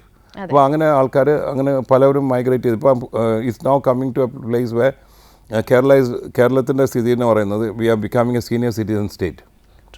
മനസ്സിലായി, ചെറുപ്പക്കാരെല്ലാം പലവരും പുറത്ത് പോയി മൈഗ്രേറ്റ് ചെയ്ത് പോവുക. അപ്പോൾ സീനിയർ സിറ്റിസൺ സ്റ്റേറ്റ് ആകുമ്പം ഈ ലോൺലി സ്റ്റേയിങ് ബിക്കോസ് സെക്യൂരിറ്റി കൺസേൺസും സെർവൻസ് കിട്ടാനുള്ള പ്രോബ്ലംസ്, അപ്പോൾ അവർക്ക് സെർവൻസ് ഡ്രൈവേഴ്സ് ഒന്നും കിട്ടില്ല. അപ്പോൾ ഇതൊന്നും പിന്നെ അവർക്ക് ഫുൾ ടൈം ഡ്രൈവറും വേണ്ട, ഫുൾ ടൈം സെർവൻറ്റും വേണ്ട. അപ്പോൾ ഇങ്ങനെയൊക്കെ വരുമ്പോൾ അവർ നോക്കുമ്പോൾ ഏറ്റവും best is to move to a place where all these facilities available. അതിപ്പോൾ migration towards that also is happening across Kerala. More and more assisted living is coming. Correct. So that is one reason for that. അതൊക്കെ ഈ ഒരു after Covid After COVID people are now thinking those lines. Either you live ഇപ്പോൾ ഞാൻ പറയുന്നത് നമ്മൾ അല്ലെങ്കിൽ you have flats which are multi generation homes. Multi generation homes പറഞ്ഞാൽ ആ ഫ്ലാറ്റിനകത്ത് പല ജനറേഷനിൽ താമസിക്കാൻ പറ്റുന്ന രീതിയിലുള്ള ഫ്ലാറ്റ് ആയിരിക്കണം. കാരണം അതിനകത്തൊരു സിംഗിൾ ബെഡ്റൂം കാണും, അത് ഓൾഡ് ഏജ് പേഴ്സൺ, ബാക്കി the youngsters, then the old people, then there are others who are doing well. So എല്ലാം കൂടെ ഒരു മൾട്ടി ജനറേഷൻ നടക്കുന്ന ഒരു സ്ഥലമാണെങ്കിൽ, ഇപ്പോൾ അപ്പാർട്ട്മെൻറ്റ്സിൻ്റെ ഒരു ഗുണം എന്ന് പറഞ്ഞാൽ ബേസിക്കലി ഇപ്പോൾ ഒരു സിംഗിൾ ബെഡ്റൂമിലാണ് ഒരു കപ്പിൾ താമസിക്കുമെങ്കിൽ തൊട്ടടുത്ത ഒരു newly married couple who staying and they got children. അപ്പോൾ അവർക്ക് പുറത്ത് പോകണം, ഈ കുട്ടികളുണ്ട്. അപ്പോൾ ഇവരുടെ ഗ്രാൻഡ് ചിൽഡ്രൻ ഒക്കെ പുറത്താണ്. അപ്പോൾ ഇവർക്ക് അവരെ ടച്ച് ചെയ്യാനോ അവരായിട്ട് അവരെ കെയർ ചെയ്യാനൊന്നും പറ്റുന്നില്ല. അപ്പോൾ ഈ കുട്ടികളാണ് ഇവർക്ക് നോക്കുന്നത്. അപ്പോൾ ഈ ആൻറ്റി ഈ കൊച്ചിനെ നോക്കിക്കോന്ന് പറഞ്ഞാൽ അവർ രണ്ടുപേരും പുറത്ത് പോയി കാര്യങ്ങളൊക്കെ കഴിഞ്ഞിട്ട് അല്ലെങ്കിൽ സിനിമ കാണാൻ പോയിട്ട് എന്തെങ്കിലും കഴിഞ്ഞാൽ അവർ തിരിച്ചു വരും. അപ്പോൾ ഈ അപ്പൂപ്പനും അമ്മൂമ്മയും ഭയങ്കര ഹാപ്പിയാണ് ഈ രണ്ട് കുട്ടികൾ നോക്കാനായിട്ട്. ഇത് baby sitting sort of thing. Okay, നമുക്ക് മറ്റൊരു കോളർ ഉണ്ട്. ഹലോ, ഹലോ, കേരള കണക്റ്റിലേക്ക് സ്വാഗതം. ധാരാണ്? നമസ്കാരം, കോഴിക്കോട് നിന്നായിരുന്നേ. എന്താണ് പേര്? അതുൽ എന്നാണ് പേര്. Atul, welcome to the show. എന്താണ് ഡൗട്ട് എന്നുണ്ടെങ്കിലും ചോദിച്ചോളൂ. നിലവിൽ ഷോ കണ്ടുകൊണ്ടിരിക്കുമ്പോഴേ ഈ റിയൽ എസ്റ്റേറ്റ് മേഖലയിൽ നേരിട്ടുകൊണ്ടിരിക്കുന്ന പ്രധാന പ്രശ്നങ്ങൾ, ഞാനൊരു പുതിയ ഒരു വെഞ്ചുറായിട്ട് കയറി വരികയാണ് ഈ മേഖലയിലേക്ക്. അപ്പോൾ അതിൽ എന്തെല്ലാം കാര്യങ്ങൾ ശ്രദ്ധിക്കണം എന്നുള്ളതിനെ പറ്റിയിട്ട് അറിയാൻ വേണ്ടിയിട്ടായിരുന്നു. റിയൽ എസ്റ്റേറ്റ് മേഖലയിൽ you are planning to start a business? Is it in apartments അല്ലെങ്കിൽ ഇൻഡിപെൻഡന്റ് ഹൗസസ് ആണോ, എങ്ങനെയാണ്? ഇൻഡിപെൻഡന്റ് ഹൗസസ് ആണ് ഇപ്പോൾ ഫോക്കസ് ചെയ്യുന്നത്. അപ്പോൾ ഒരു കോളനി ഉണ്ടാക്കാനാണ് നോക്കുന്നത് അല്ലേ? അതെ അതെ അതെ. അപ്പോൾ അത് ചെയ്യുമ്പം I think you should be very careful. Because ഒരു കോളനി ഉണ്ടാക്കുന്നതെന്ന് പറയുന്നത് ആ ലൊക്കേഷൻ ഈസ് വെരി ഇമ്പോർട്ടൻറ്റ്. ഏത് പ്രോജക്റ്റിൻ്റെയും റിയൽ എസ്റ്റേറ്റ് പ്രോജക്റ്റിൻ്റെ സക്സസ് എന്ന് പറയുന്നത് location. Okay, so you have to find a location which is going to be enticing for people to come and invest. മനസ്സിലായില്ലേ? പിന്നെ അത് എടുത്തിട്ട് അവർ പ്ലോട്ട് എടുത്ത് കഴിയുമ്പം നമ്മൾ ആ പ്ലോട്ടിൽ എത്ര ഹൗസസ് ആണ് സെറ്റ് ചെയ്യാൻ പോകുന്നതെന്ന് മനസ്സിലാക്കുക. അപ്പോൾ ആ പ്ലോട്ട് എടുക്കുന്ന മുമ്പ് you must find out whether that area is as per the detail town planning scheme, is it within the rules. അവിടെ സർവേ നമ്പേഴ്സ് ചെക്ക് ചെയ്യുക, പുറംപോക്ക് ലാൻഡ് ഉണ്ടോ എന്ന് നോക്കുക, എല്ലാം നോക്കുക. സോ ദാറ്റ് അത് നാളെ വെറ്റ് ലാൻഡ് ഉണ്ടോ അല്ലെങ്കിൽ അതിനകത്ത് പാഡി ഫീൽഡ് ഉണ്ടായിരുന്നോ, ഇതെല്ലാം ചെക്ക് ചെയ്ത് കഴിഞ്ഞ് ടോട്ടലായിട്ട് you are making sure that land is okay in all respects. Town planning ഓഫീസിൽ പോയി ചെക്ക് ചെയ്ത് കഴിയുമ്പം അത് കംപ്ലീറ്റ് ക്ലിയറൻസ് കിട്ടിക്കഴിഞ്ഞാൽ then you can proceed going and buying the land. Okay, buying the land also is important because അതിൻ്റെയും title ക്ലിയറൻസും title വെരിഫിക്കേഷനൊക്കെ നടത്തി എല്ലാ രീതിയിലും, because you are going to convey this title to the next people. മനസ്സിലായില്ലേ? അപ്പോൾ അവർക്ക് title കൊടുക്കുമ്പോൾ നാളെ ഒരു ടൈറ്റിൽ കൺഫ്യൂഷൻ വരാതിരിക്കാനായിട്ട് നേരത്തെ ക്ലിയർ ചെയ്ത് വാങ്ങിച്ചാൽ, സോ ടൈറ്റിൽ ഈസ് ക്ലിയർ. ഇത് കഴിയുമ്പം then get a very good architect. ഇത് ദയവ് ചെയ്ത് ഡ്രാഫ്റ്റ്സ്മാൻ ഒന്നും പോകരുത്. You must go to a very good architect who can plan a proper ആയിട്ടുള്ള സ്ട്രക്ചേർഡ് ആയിട്ടുള്ള ഡെവലപ്മെൻറ്റ് അവിടെ വരയ്ക്കാൻ പറ്റുന്ന ഒരു ആർക്കിടെക്റ്റിനെ കണ്ടുപിടിക്കുക. ആ ആർക്കിടെക്റ്റിന് പറഞ്ഞ് നിങ്ങളുടെ മനസ്സിൽ തോന്നുന്നത് 2 bedroom സൈസ് ഫിക്സ് ചെയ്യുക. 2000 സ്ക്വയർ ഫീറ്റ് ആയിരിക്കും അല്ലെങ്കിൽ 3000 സ്ക്വയർ ഫീറ്റ്. ആ ഓരോ പ്ലോട്ടിൽ എത്ര സൈസുള്ള പ്ലോട്ട്സ് ഡിസൈഡ് ചെയ്യുക. പിന്നെ ആ പ്ലോട്ടിൻ്റെ as per the Kerala building rules ആ പ്ലോട്ടിന് പ്ലേ ഏരിയ വേണമെങ്കിൽ പ്ലേ ഏരിയ കൊടുക്കേണ്ടി വരും. അതിൽ ക്ലബ് ഹൗസ് വേണമെങ്കിൽ ക്ലബ് ഹൗസ് കൊടുക്കേണ്ടി വരും. പിന്നെ കോമൺ റോഡ്സ്, പലപ്പോഴും നമ്മൾ ഒരു കോളനി കയറുമ്പം ആൾക്കാർ ലുബ്ധിക്കുന്ന ഒരു സ്ഥലം എന്ന് പറഞ്ഞാൽ റോഡിൻ്റെ വീതിയാണ്. അത് 3.5 മീറ്റർ 5 മീറ്റർ ഒക്കെ. ഇപ്പോഴും നല്ല മെയിനായിട്ട് കയറി പോകുന്ന റോഡ് 7 മീറ്റർ കൊടുക്കുക. അപ്പോൾ ആ പ്ലോട്ടിൽ കയറുമ്പോൾ തന്നെ നമുക്കൊരു ഐശ്വര്യമായിട്ടൊരു ഫീലിംഗ് വരും. മനസ്സിലല്ലേ? ആൻഡ് ദറ്റ് ലോഡ് നല്ല വീതിയുള്ള റോഡാകുമ്പം 2 കാർ അങ്ങോട്ടും ഇങ്ങോട്ടും പോകാം, ഒരു കാർ പാർക്ക് ചെയ്താലും പോകാൻ പറ്റും. പിന്നെ ആ ഇരിക്കുന്ന കോളനിക്കകത്തുള്ള ഹൗസസിന് അവർക്ക് വേണ്ട ഫെസിലിറ്റീസ് എല്ലാം within that. For example water tank, overhead tank, and then നമുക്ക് സീവേജ് ട്രീറ്റ്മെൻറ്റ് പ്ലാന്റ് വേണം. കാരണം ഇവരുടെ സീവേജ് മൊത്തം ട്രീറ്റ് ചെയ്യാനുള്ള സംവിധാനം വേണം. അപ്പോൾ അതിന് എല്ലാവർക്കും സെപ്റ്റിക് ടാങ്ക് കൊടുത്ത് ഒതുക്കി കളയരുത്. അപ്പോൾ സീവേജ് ട്രീറ്റ്മെൻറ്റ് പ്ലാന്റ് ഒക്കെ കൊടുത്ത് കംപ്ലീറ്റ് വാട്ടർ റീസൈക്ലിംഗ് ഒക്കെ ചെയ്ത് അവിടെ നല്ല ലാൻഡ്സ്കേപ്പ് ഗാർഡൻസ് ഒക്കെ ഉണ്ടാക്കി ചിൽഡ്രൻ പ്ലേ ഏരിയ ഉണ്ടാക്കുക, ക്ലബ് ഹൗസ് ഒക്കെ ഉണ്ടാക്കുമ്പം you will definitely have a good client for this. But you must go to a very good architect. Okay. കാര്യം നിങ്ങളുടെ പ്ലാൻ മാത്രം കണ്ട് ആൾക്കാരെ വാങ്ങിക്കാൻ വരില്ല. കാര്യം നല്ല രീതിയിൽ പ്ലാൻ വരച്ച് ആ വീട് കാണുമ്പോൾ നമ്മൾ കണ്ടാൽ ആൾക്കാർ കൊതിക്കുന്നതൊക്കെ ആണെങ്കിൽ പോലും നമ്മുടെ ബാക്ക്ഗ്രൗണ്ട് കൂടെ അവർ ചെക്ക് ചെയ്യും. കാരണം you are first time fellow, you are coming into the business first time. അപ്പോൾ ആദ്യമായിട്ടൊരു ബിസിനസ് തുടങ്ങുന്ന ഒരാളാണ്. അപ്പം ആദ്യം ഒരു സാമ്പിൾ വീട് ചെയ്ത് എല്ലാം തീർത്ത് അത് കംപ്ലീറ്റ് ആൾക്കാരെ കാണിക്കാൻ പറ്റുന്ന രീതി കാണിച്ച ശേഷം മാത്രമേ ആ ഒരു വീട് വിറ്റ് കഴിഞ്ഞാൽ ആ വീട്ടിലെ ഉടമസ്ഥ തന്നെ വേർഡ് ഓഫ് മൗത്ത് കൊണ്ട് അടുത്ത ആൾക്കാർ വന്നുകൊണ്ടിരിക്കും. അപ്പോൾ ആഫ്റ്റർ ഒരു പ്രോജക്റ്റ് കഴിയുമ്പോൾ നിങ്ങൾ അറിയപ്പെടുന്ന ബിൽഡറാവും. ഇത്രയേ ഉള്ളൂ കാര്യം, വലിയ കാര്യമൊന്നുമില്ല. Okay, thank you so much. നേരത്തെ ഞാൻ ഇപ്പോൾ ഈ 7 മീറ്റർ വഴി ഇടണം എന്ന് പറഞ്ഞപ്പോൾ ഈ ലാൻഡ് യൂസ് നിയമങ്ങളില്ലേ, എത്രത്തോളം ശരിക്കും നമ്മുടെ കേരളത്തിൽ അത് പാലിക്കുന്നുണ്ട്, എത്രത്തോളം ആ ഒരു ലംഘിക്കുന്നത് കാണാൻ പറ്റും? ലാൻഡ് യൂസ് നിയമം ഉണ്ട്. പക്ഷേ ഇതിൻ്റെ പ്രോബ്ലം എന്ന് പറഞ്ഞാൽ നമ്മളിപ്പോൾ ഗൂഗിൾ മാപ്പ് വന്ന ശേഷം ഓരോ പ്രോപ്പർട്ടിയുടെ ലാൻഡ് യൂസ് അറിയാം. ഏർലിയർ നമ്മൾ ലിത്തോ മാപ്പിലായിരുന്നു കിട്ടിക്കൊണ്ടിരുന്നത്. അപ്പോൾ നമ്മളിപ്പോൾ എക്സാമ്പിൾ യൂസഫ് അലി സാറ്, അപ്പോൾ അദ്ദേഹം ഒരു നല്ല സുഹൃത്താണ്. അപ്പോൾ അദ്ദേഹം ഈ നമ്മൾ ലുലു മോള് പണിഞ്ഞപ്പം ഇവിടെ ഏറ്റവും വലിയ പ്രശ്നം വരുന്ന വലിയ വലിയ പദ്ധതികൾ വരുമ്പം ഈ പദ്ധതികൾ മുടക്കാൻ വേണ്ടി ഈ കപട പരിസ്ഥിതിവാദികൾ വരും, അല്ലെങ്കിൽ RTI ബ്ലാക്ക് മെയിലേഴ്സ് വരും. ഇവർ ഊമക്കത്തുകൾ അയക്കും. ഊമക്കത്ത് അയച്ച് ആ പദ്ധതി ഇല്ലാതാക്കാനായിട്ട് ശ്രമിക്കും. അപ്പോൾ ഈ ശ്രീ യൂസഫ് അലിയുടെ കാര്യത്തിൽ അന്നേരം മോള് കെട്ടുമ്പം അദ്ദേഹം ആ പാർവൈ പുത്തുനാറിൽ കയ്യേറിയെന്ന് പറഞ്ഞു. പുള്ളിക്ക് ഉള്ളത് 20 ഏക്കറാണ്. 20 ഏക്കർ കയ്യേറേണ്ട ഒരു കാര്യമില്ല. അപ്പോൾ അദ്ദേഹത്തിന് കേസ് പോകും. അപ്പോൾ കേസ് പോകുമ്പം ഇത് നേരെ കോടതി പോയി നാഷണൽ ഗ്രീൻ ട്രൈബ്യൂണലിൽ പോകും. അപ്പോൾ അന്നേരം നമ്മൾ എടുക്കേണ്ടത് ഈ ലിത്തോ മാപ്പും പിന്നെ മറ്റേ ഗൂഗിൾ മാപ്പ് എടുത്ത് നോക്കുമ്പോഴാണ് മനസ്സിലാക്കുന്നത് കയ്യേറിയിട്ടില്ല. പക്ഷേ you are delaying the project by 2 years. അത് കാരണം അപ്പം ഇതാണ് ഇത് എല്ലായിടത്തും നടക്കുന്നത്. അപ്പം നമ്മൾ മനസ്സിലാക്കേണ്ടത് കയ്യേറുന്ന സ്ഥലങ്ങളുണ്ട്. ആൾക്കാരിപ്പോൾ അവർ കുന്ന് ഇടിച്ച്, ഈ കുന്ന് ഇടിക്കുന്നതിന് നമ്മൾ കുന്ന് ഇടിക്കാനായിട്ടുള്ള പെർമിഷൻസ് വാങ്ങിക്കണം. മനസ്സിലായി? ആ കുന്ന് ഇടിച്ച് എന്നിട്ട് നമ്മൾ ആ ഇരിക്കുന്ന കുന്ന് ഇടിക്കുന്ന ആ റെഡ് എർത്ത് ആ കിട്ടുന്ന മണൽ നമ്മൾ എവിടെ കൊണ്ടിടുന്നു, എവിടെ ഫില്ല് ചെയ്യുന്നു. ഇപ്പോൾ പാഡി ഫീൽഡാണ് ഫില്ല് ചെയ്യുന്നതെങ്കിൽ പാഡി ഫീൽഡ് ഫില്ല് ചെയ്യാനുള്ള റൈറ്റ് ഉണ്ടോ എന്ന് ചെക്ക് ചെയ്യണം. പലപ്പോഴും ആൾക്കാർ എന്ത് ചെയ്യണമെന്ന് പറഞ്ഞാൽ ഇവിടെ നമ്മളവിടെ ഒരു കുന്നുണ്ട്, ഇടിക്കുക, ഒരാളിനെ ഏൽപ്പിക്കുക. ആ ഏൽപ്പിക്കുന്ന ആൾ തന്നെ ഇത് കംപ്ലീറ്റ് മണ്ണ് മാറ്റി എവിടെയും കൊണ്ട് ഡംപ് ചെയ്യുന്നുണ്ട്. ഈ മണ്ണ് വാങ്ങിക്കാനായിട്ട് ആൾക്കാരുമുണ്ട്. അപ്പോൾ അങ്ങനെ ഇങ്ങനെയുള്ള ഒരു ടോട്ടലായിട്ടൊരു മാഫിയ എന്ന് പറയാൻ പറ്റില്ല, ഇതിന് ഇങ്ങനെ ഡീൽ ചെയ്യുന്ന ഒരു കാറ്റഗറി ആൾക്കാരുണ്ട്. അപ്പോൾ നമുക്ക് എന്ത് പറ്റും, നമുക്ക് എങ്ങനെ വീട് വെച്ചാൽ മതി. അപ്പോൾ നമുക്ക് ആ വീട് ആ ഇരിക്കുന്ന സ്ഥലത്തുള്ള കുന്നാണ് വാങ്ങിച്ചിരിക്കുന്നത്, അത് നമുക്ക് ഇടിച്ച് മാറ്റി നിരപ്പാക്കിയാലേ പറ്റുള്ളൂ. അപ്പോൾ ആ നിരപ്പാക്കാനായിട്ട് നിങ്ങൾ ആ കുന്ന് ഇടിക്കാൻ ചെല്ലുമ്പം നിങ്ങൾക്ക് പെർമിഷൻ എടുക്കേണ്ടി വരും, ജിയോളജി ഡിപ്പാർട്ട്മെൻറ്റ്. ആ പെർമിഷൻ എടുത്തിട്ട് മണ്ണ് നമ്മൾ മാറ്റുന്ന മണ്ണ് എവിടെ കൊണ്ടിടുന്നു, ഇതൊക്കെ ഡീറ്റെയിൽസ് അവിടെ കൊടുക്കേണ്ടി വരും. അപ്പം പലപ്പോഴും പറ്റുന്ന എന്താ, ആൾക്കാർ ജിയോളജി ഡിപ്പാർട്ട്മെൻറ്റ് പോകില്ല, അവർ ഈ കുന്നങ്ങ് ഇടിക്കും. ഏതെങ്കിലും ഒരാളെ വരും, ഞാൻ മണ്ണ് മാറ്റി തരാണ്, അതിൽ ഇത്രയും രൂപ തരാമെന്ന് പറയും, നമ്മൾ അങ്ങ് കൊടുക്കും. അത് കഴിഞ്ഞിട്ട് ആ മണ്ണ് അങ്ങ് കൊണ്ടുപോകും. അപ്പോൾ അത് കൊണ്ട് ചിലപ്പോൾ ഡംപ് ചെയ്യുന്നത് ഒരു വയലിലായിരിക്കും, അല്ലെങ്കിൽ ഒരു വെറ്റ് ലാൻഡ് ആയിരിക്കും, അല്ലെങ്കിൽ കുളമായിരിക്കും. മനസ്സിലായില്ലേ? So you don't know. അപ്പോൾ ഒരു കുളത്തിൽ കൊണ്ടുപോയി കുളത്തിൽ ഡംപ് ചെയ്യും. ആക്ച്വലി ഇപ്പം നമ്മളിപ്പോൾ നാഷണൽ ഹൈവേ ഇപ്പോൾ ഇത്രയും ഡിലേ വരുന്നത് എന്തുകൊണ്ടാണ്? കേരളത്തിൽ നാഷണൽ ഹൈവേ ഡിലേ ചെയ്യുന്നത് നമുക്ക് വേണ്ട റെഡ് എർത്ത് കിട്ടുന്നില്ല. മനസ്സിലായി? അത് കാര്യം ഈ കുന്ന് ഇടിച്ച് കൊണ്ടുവരുന്ന മണ്ണല്ലേ കൊണ്ടിടാൻ പറ്റുള്ളൂ. ഈ നമ്മൾ ഈ കൺസ്ട്രക്ഷൻ മെറ്റീരിയൽ ഇടിക്കുന്ന സാധനം കൊണ്ടിടാൻ പറ്റില്ല.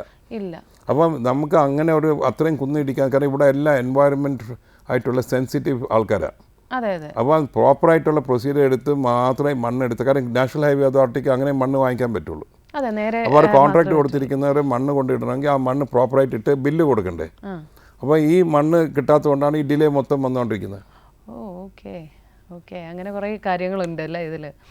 ശരിക്കും മറ്റൊരു ചോദ്യം ചോദിക്കാനുള്ളത്, നേരത്തെ പറഞ്ഞില്ലേ ഈ നമ്മുടെ റെറ, അതായത് റിയൽ എസ്റ്റേറ്റ് ആക്ട് പ്രകാരം ശരിക്കും 10 സെന്റിന് അല്ലെങ്കിൽ 12 സെന്റിന് മുകളിലുള്ള ബിൽഡിങ്സിനാണോ കൂടുതൽ? അല്ലല്ല, ഇത് നമ്പർ ഓഫ് തിങ്. 50 സെൻസ് ആവാം, പക്ഷേ if you have more than 8 number of units ഉണ്ടെങ്കിൽ, ഇത്രയും മിനിമം ഇത്രയും യൂണിറ്റ്സ് ആയി, ആ യൂണിറ്റിന് മുകളിൽ പോയാൽ റിയൽ എസ്റ്റേറ്റ് റെഗുലേറ്ററി ആക്ടിനകത്ത് വരും. ഇത്രയും മിനിമം യൂണിറ്റ് വേണം. അപ്പോൾ ആ യൂണിറ്റ് ആണ് ചിലപ്പോൾ അത് 25 സെൻസ് ആവാം. Actually I'm not very particular, but there is a minimum threshold ഉണ്ട്. ആ ത്രഷോൾഡ് മീറ്റ് ചെയ്താൽ മാത്രമേ നമുക്ക് അത് ചെയ്യാൻ പറ്റുള്ളൂ. ശരിക്കും നമുക്ക് അതിന് താഴെ വരുന്ന സാധാരണ ആൾക്കാരുടെ അവർക്കൊന്നും ഇതില്ല. അവർക്കാണ് ഏറ്റവും ഒരു പ്രൊട്ടക്ഷൻ ഇല്ലാതെ പോകുന്ന ഒരു കാറ്റഗറി. ആ കാറ്റഗറി എന്താ പറ്റുന്ന, അവരെ എന്ത് ചെയ്യുന്നു, അവർ എപ്പോഴും എത്രയും സേവ് ചെയ്യാൻ പറ്റുമോ നോക്കും, എത്ര ചീപ്പാക്കാൻ നോക്കും. They try to be as cheap as possible. അപ്പോൾ ഓരോ കോൺട്രാക്ടർ പറയുന്നു, ഞാൻ ഈ വീട് ഒരാൾ ഇപ്പോൾ നമുക്ക് ആ വീട് ഇപ്പോൾ let say 2000 square feet house, അപ്പം നമ്മുടെ കണക്കനുസരിച്ച് അത് 3000 രൂപ വെച്ചിട്ടാൽ 60 ലക്ഷം രൂപ വരും. പക്ഷെ ഒരാൾ വന്നു, സാർ ഞാൻ ഇത്രയും വീട് ഞാൻ 40 ലക്ഷം രൂപയ്ക്ക് ചെയ്ത് തരാം, നമ്മൾ എൻറ്റൈസ്ഡ് ആവും. അപ്പോൾ നമ്മൾ ഇതാ കണ്ട അയാൾ 60 ലക്ഷം രൂപ പറയുന്നു, ഇയാൾ ഇതാ 40 ലക്ഷം രൂപ പറയുന്നു.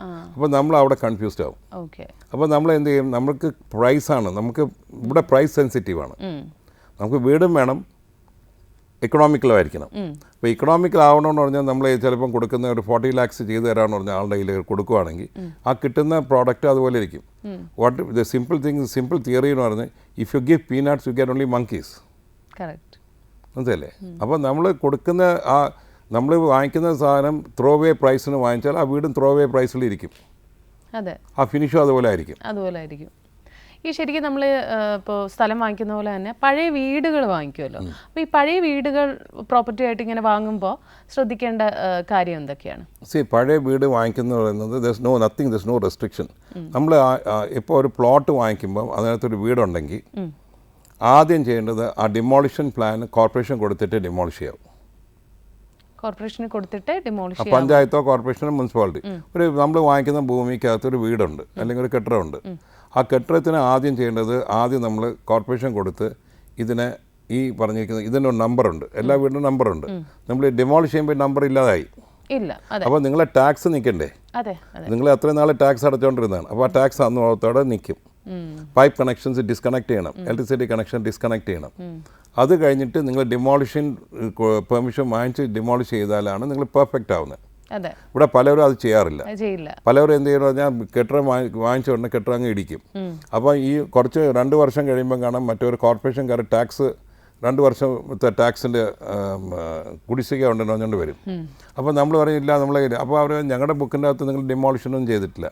So you end up paying tax for that. 1. Second, you are demolish a building without taking permission. That's also a violation. Notice വരാം. പിന്നെ നിങ്ങൾ വാട്ടർ, ആ വെള്ളം നിങ്ങൾ അവിടെ നിന്ന് എടുത്ത് യൂസ് ചെയ്ത് കൺസ്ട്രക്ഷൻ ടൈമിൽ യൂസ് ചെയ്യും. ആക്ച്വലി ഡൊമസ്റ്റിക് കണക്ഷനാണ്, പാടില്ല. കാരണം കൺസ്ട്രക്ഷൻ ടൈമിൽ ആ കണക്ഷൻ വരുന്നത് നോൺ ഡൊമസ്റ്റിക് ആവും. ഇലക്ട്രിസിറ്റി എടുത്ത് നമ്മൾ മാറ്റി അവിടെ വെച്ചിട്ട് അതിന് സപ്ലൈ എടുക്കും. Actually that is domestic connection. It should be non domestic. അപ്പോൾ ആൻറ്റി തെഫ്റ്റ് റൂൾ വന്നാൽ നാളെ വലിയ രീതിയിലുള്ള ഫൈൻ അടിക്കേണ്ടി വരും. അപ്പം നമ്മൾ ഏത് കാര്യം ചെയ്യുമ്പോഴും ഒരു ബിൽഡിംഗ് ഉണ്ടെന്ന് പറഞ്ഞാൽ, ഇപ്പോൾ പഴയ വീട്, ഇപ്പം ഫോർ എക്സാമ്പിൾ ഒരു തറവാടാണെന്ന് വെച്ചാൽ ചില ഒരു തറവാട് വാങ്ങിക്കുന്നുണ്ട്. അത് വാങ്ങിച്ചാൽ അവർ വാങ്ങിച്ചുകൊണ്ട് പോകുമ്പം തറവാടിൻ്റെ ആ ഇരിക്കുന്ന എല്ലാം നമ്പർ ചെയ്തേ കൊണ്ടുപോകും. തിരിച്ച് വേറെ എവിടെയോ അവർ ആ തറവാടിനെ തിരിച്ച് റീക്രിയേറ്റ് ചെയ്യുകയാണ്. റീക്രിയേറ്റ് ചെയ്യുക. പക്ഷേ അത് പുതിയൊരു വീടായിട്ടേ കൗണ്ട് ചെയ്യുള്ളൂ. അത്രേ ഉള്ളൂ.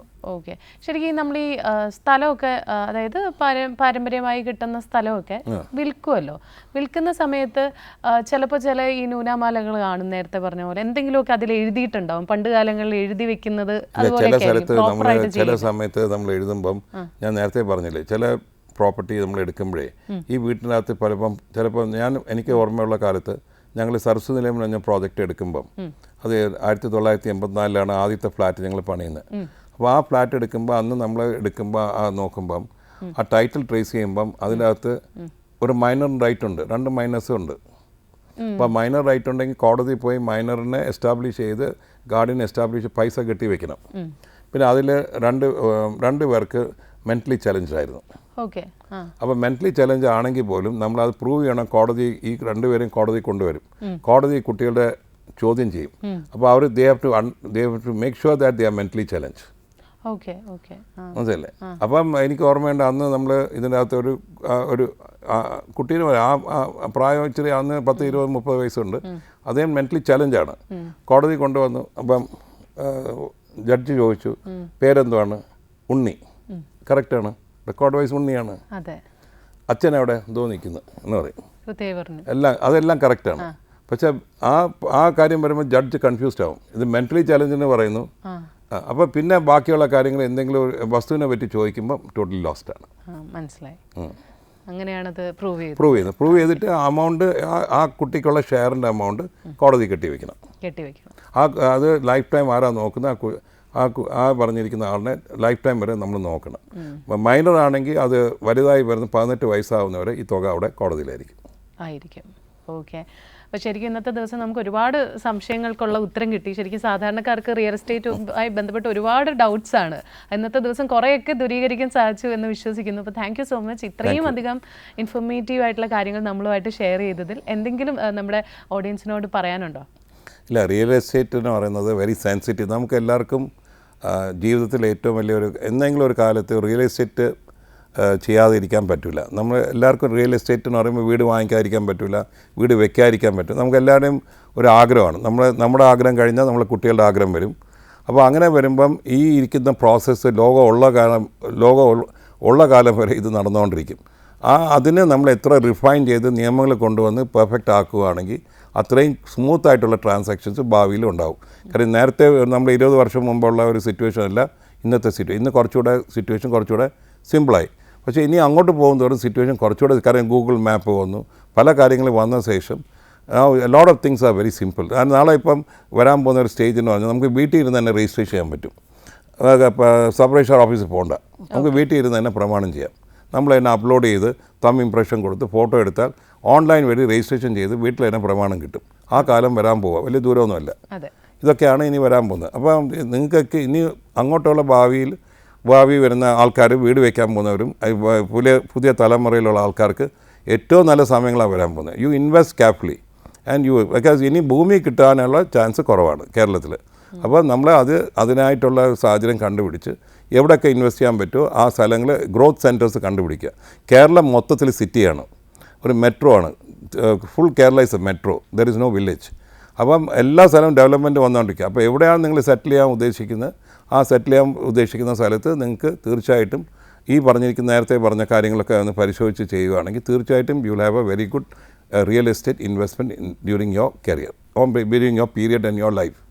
ഓക്കെ, അപ്പോൾ thank you so much sir. അപ്പോൾ നമ്മുടെ കേരള കണക്റ്റിൽ ഇനി മറ്റൊരു അതിഥിയായിട്ട് അടുത്ത ദിവസം കാണാം. നന്ദി, നമസ്കാരം.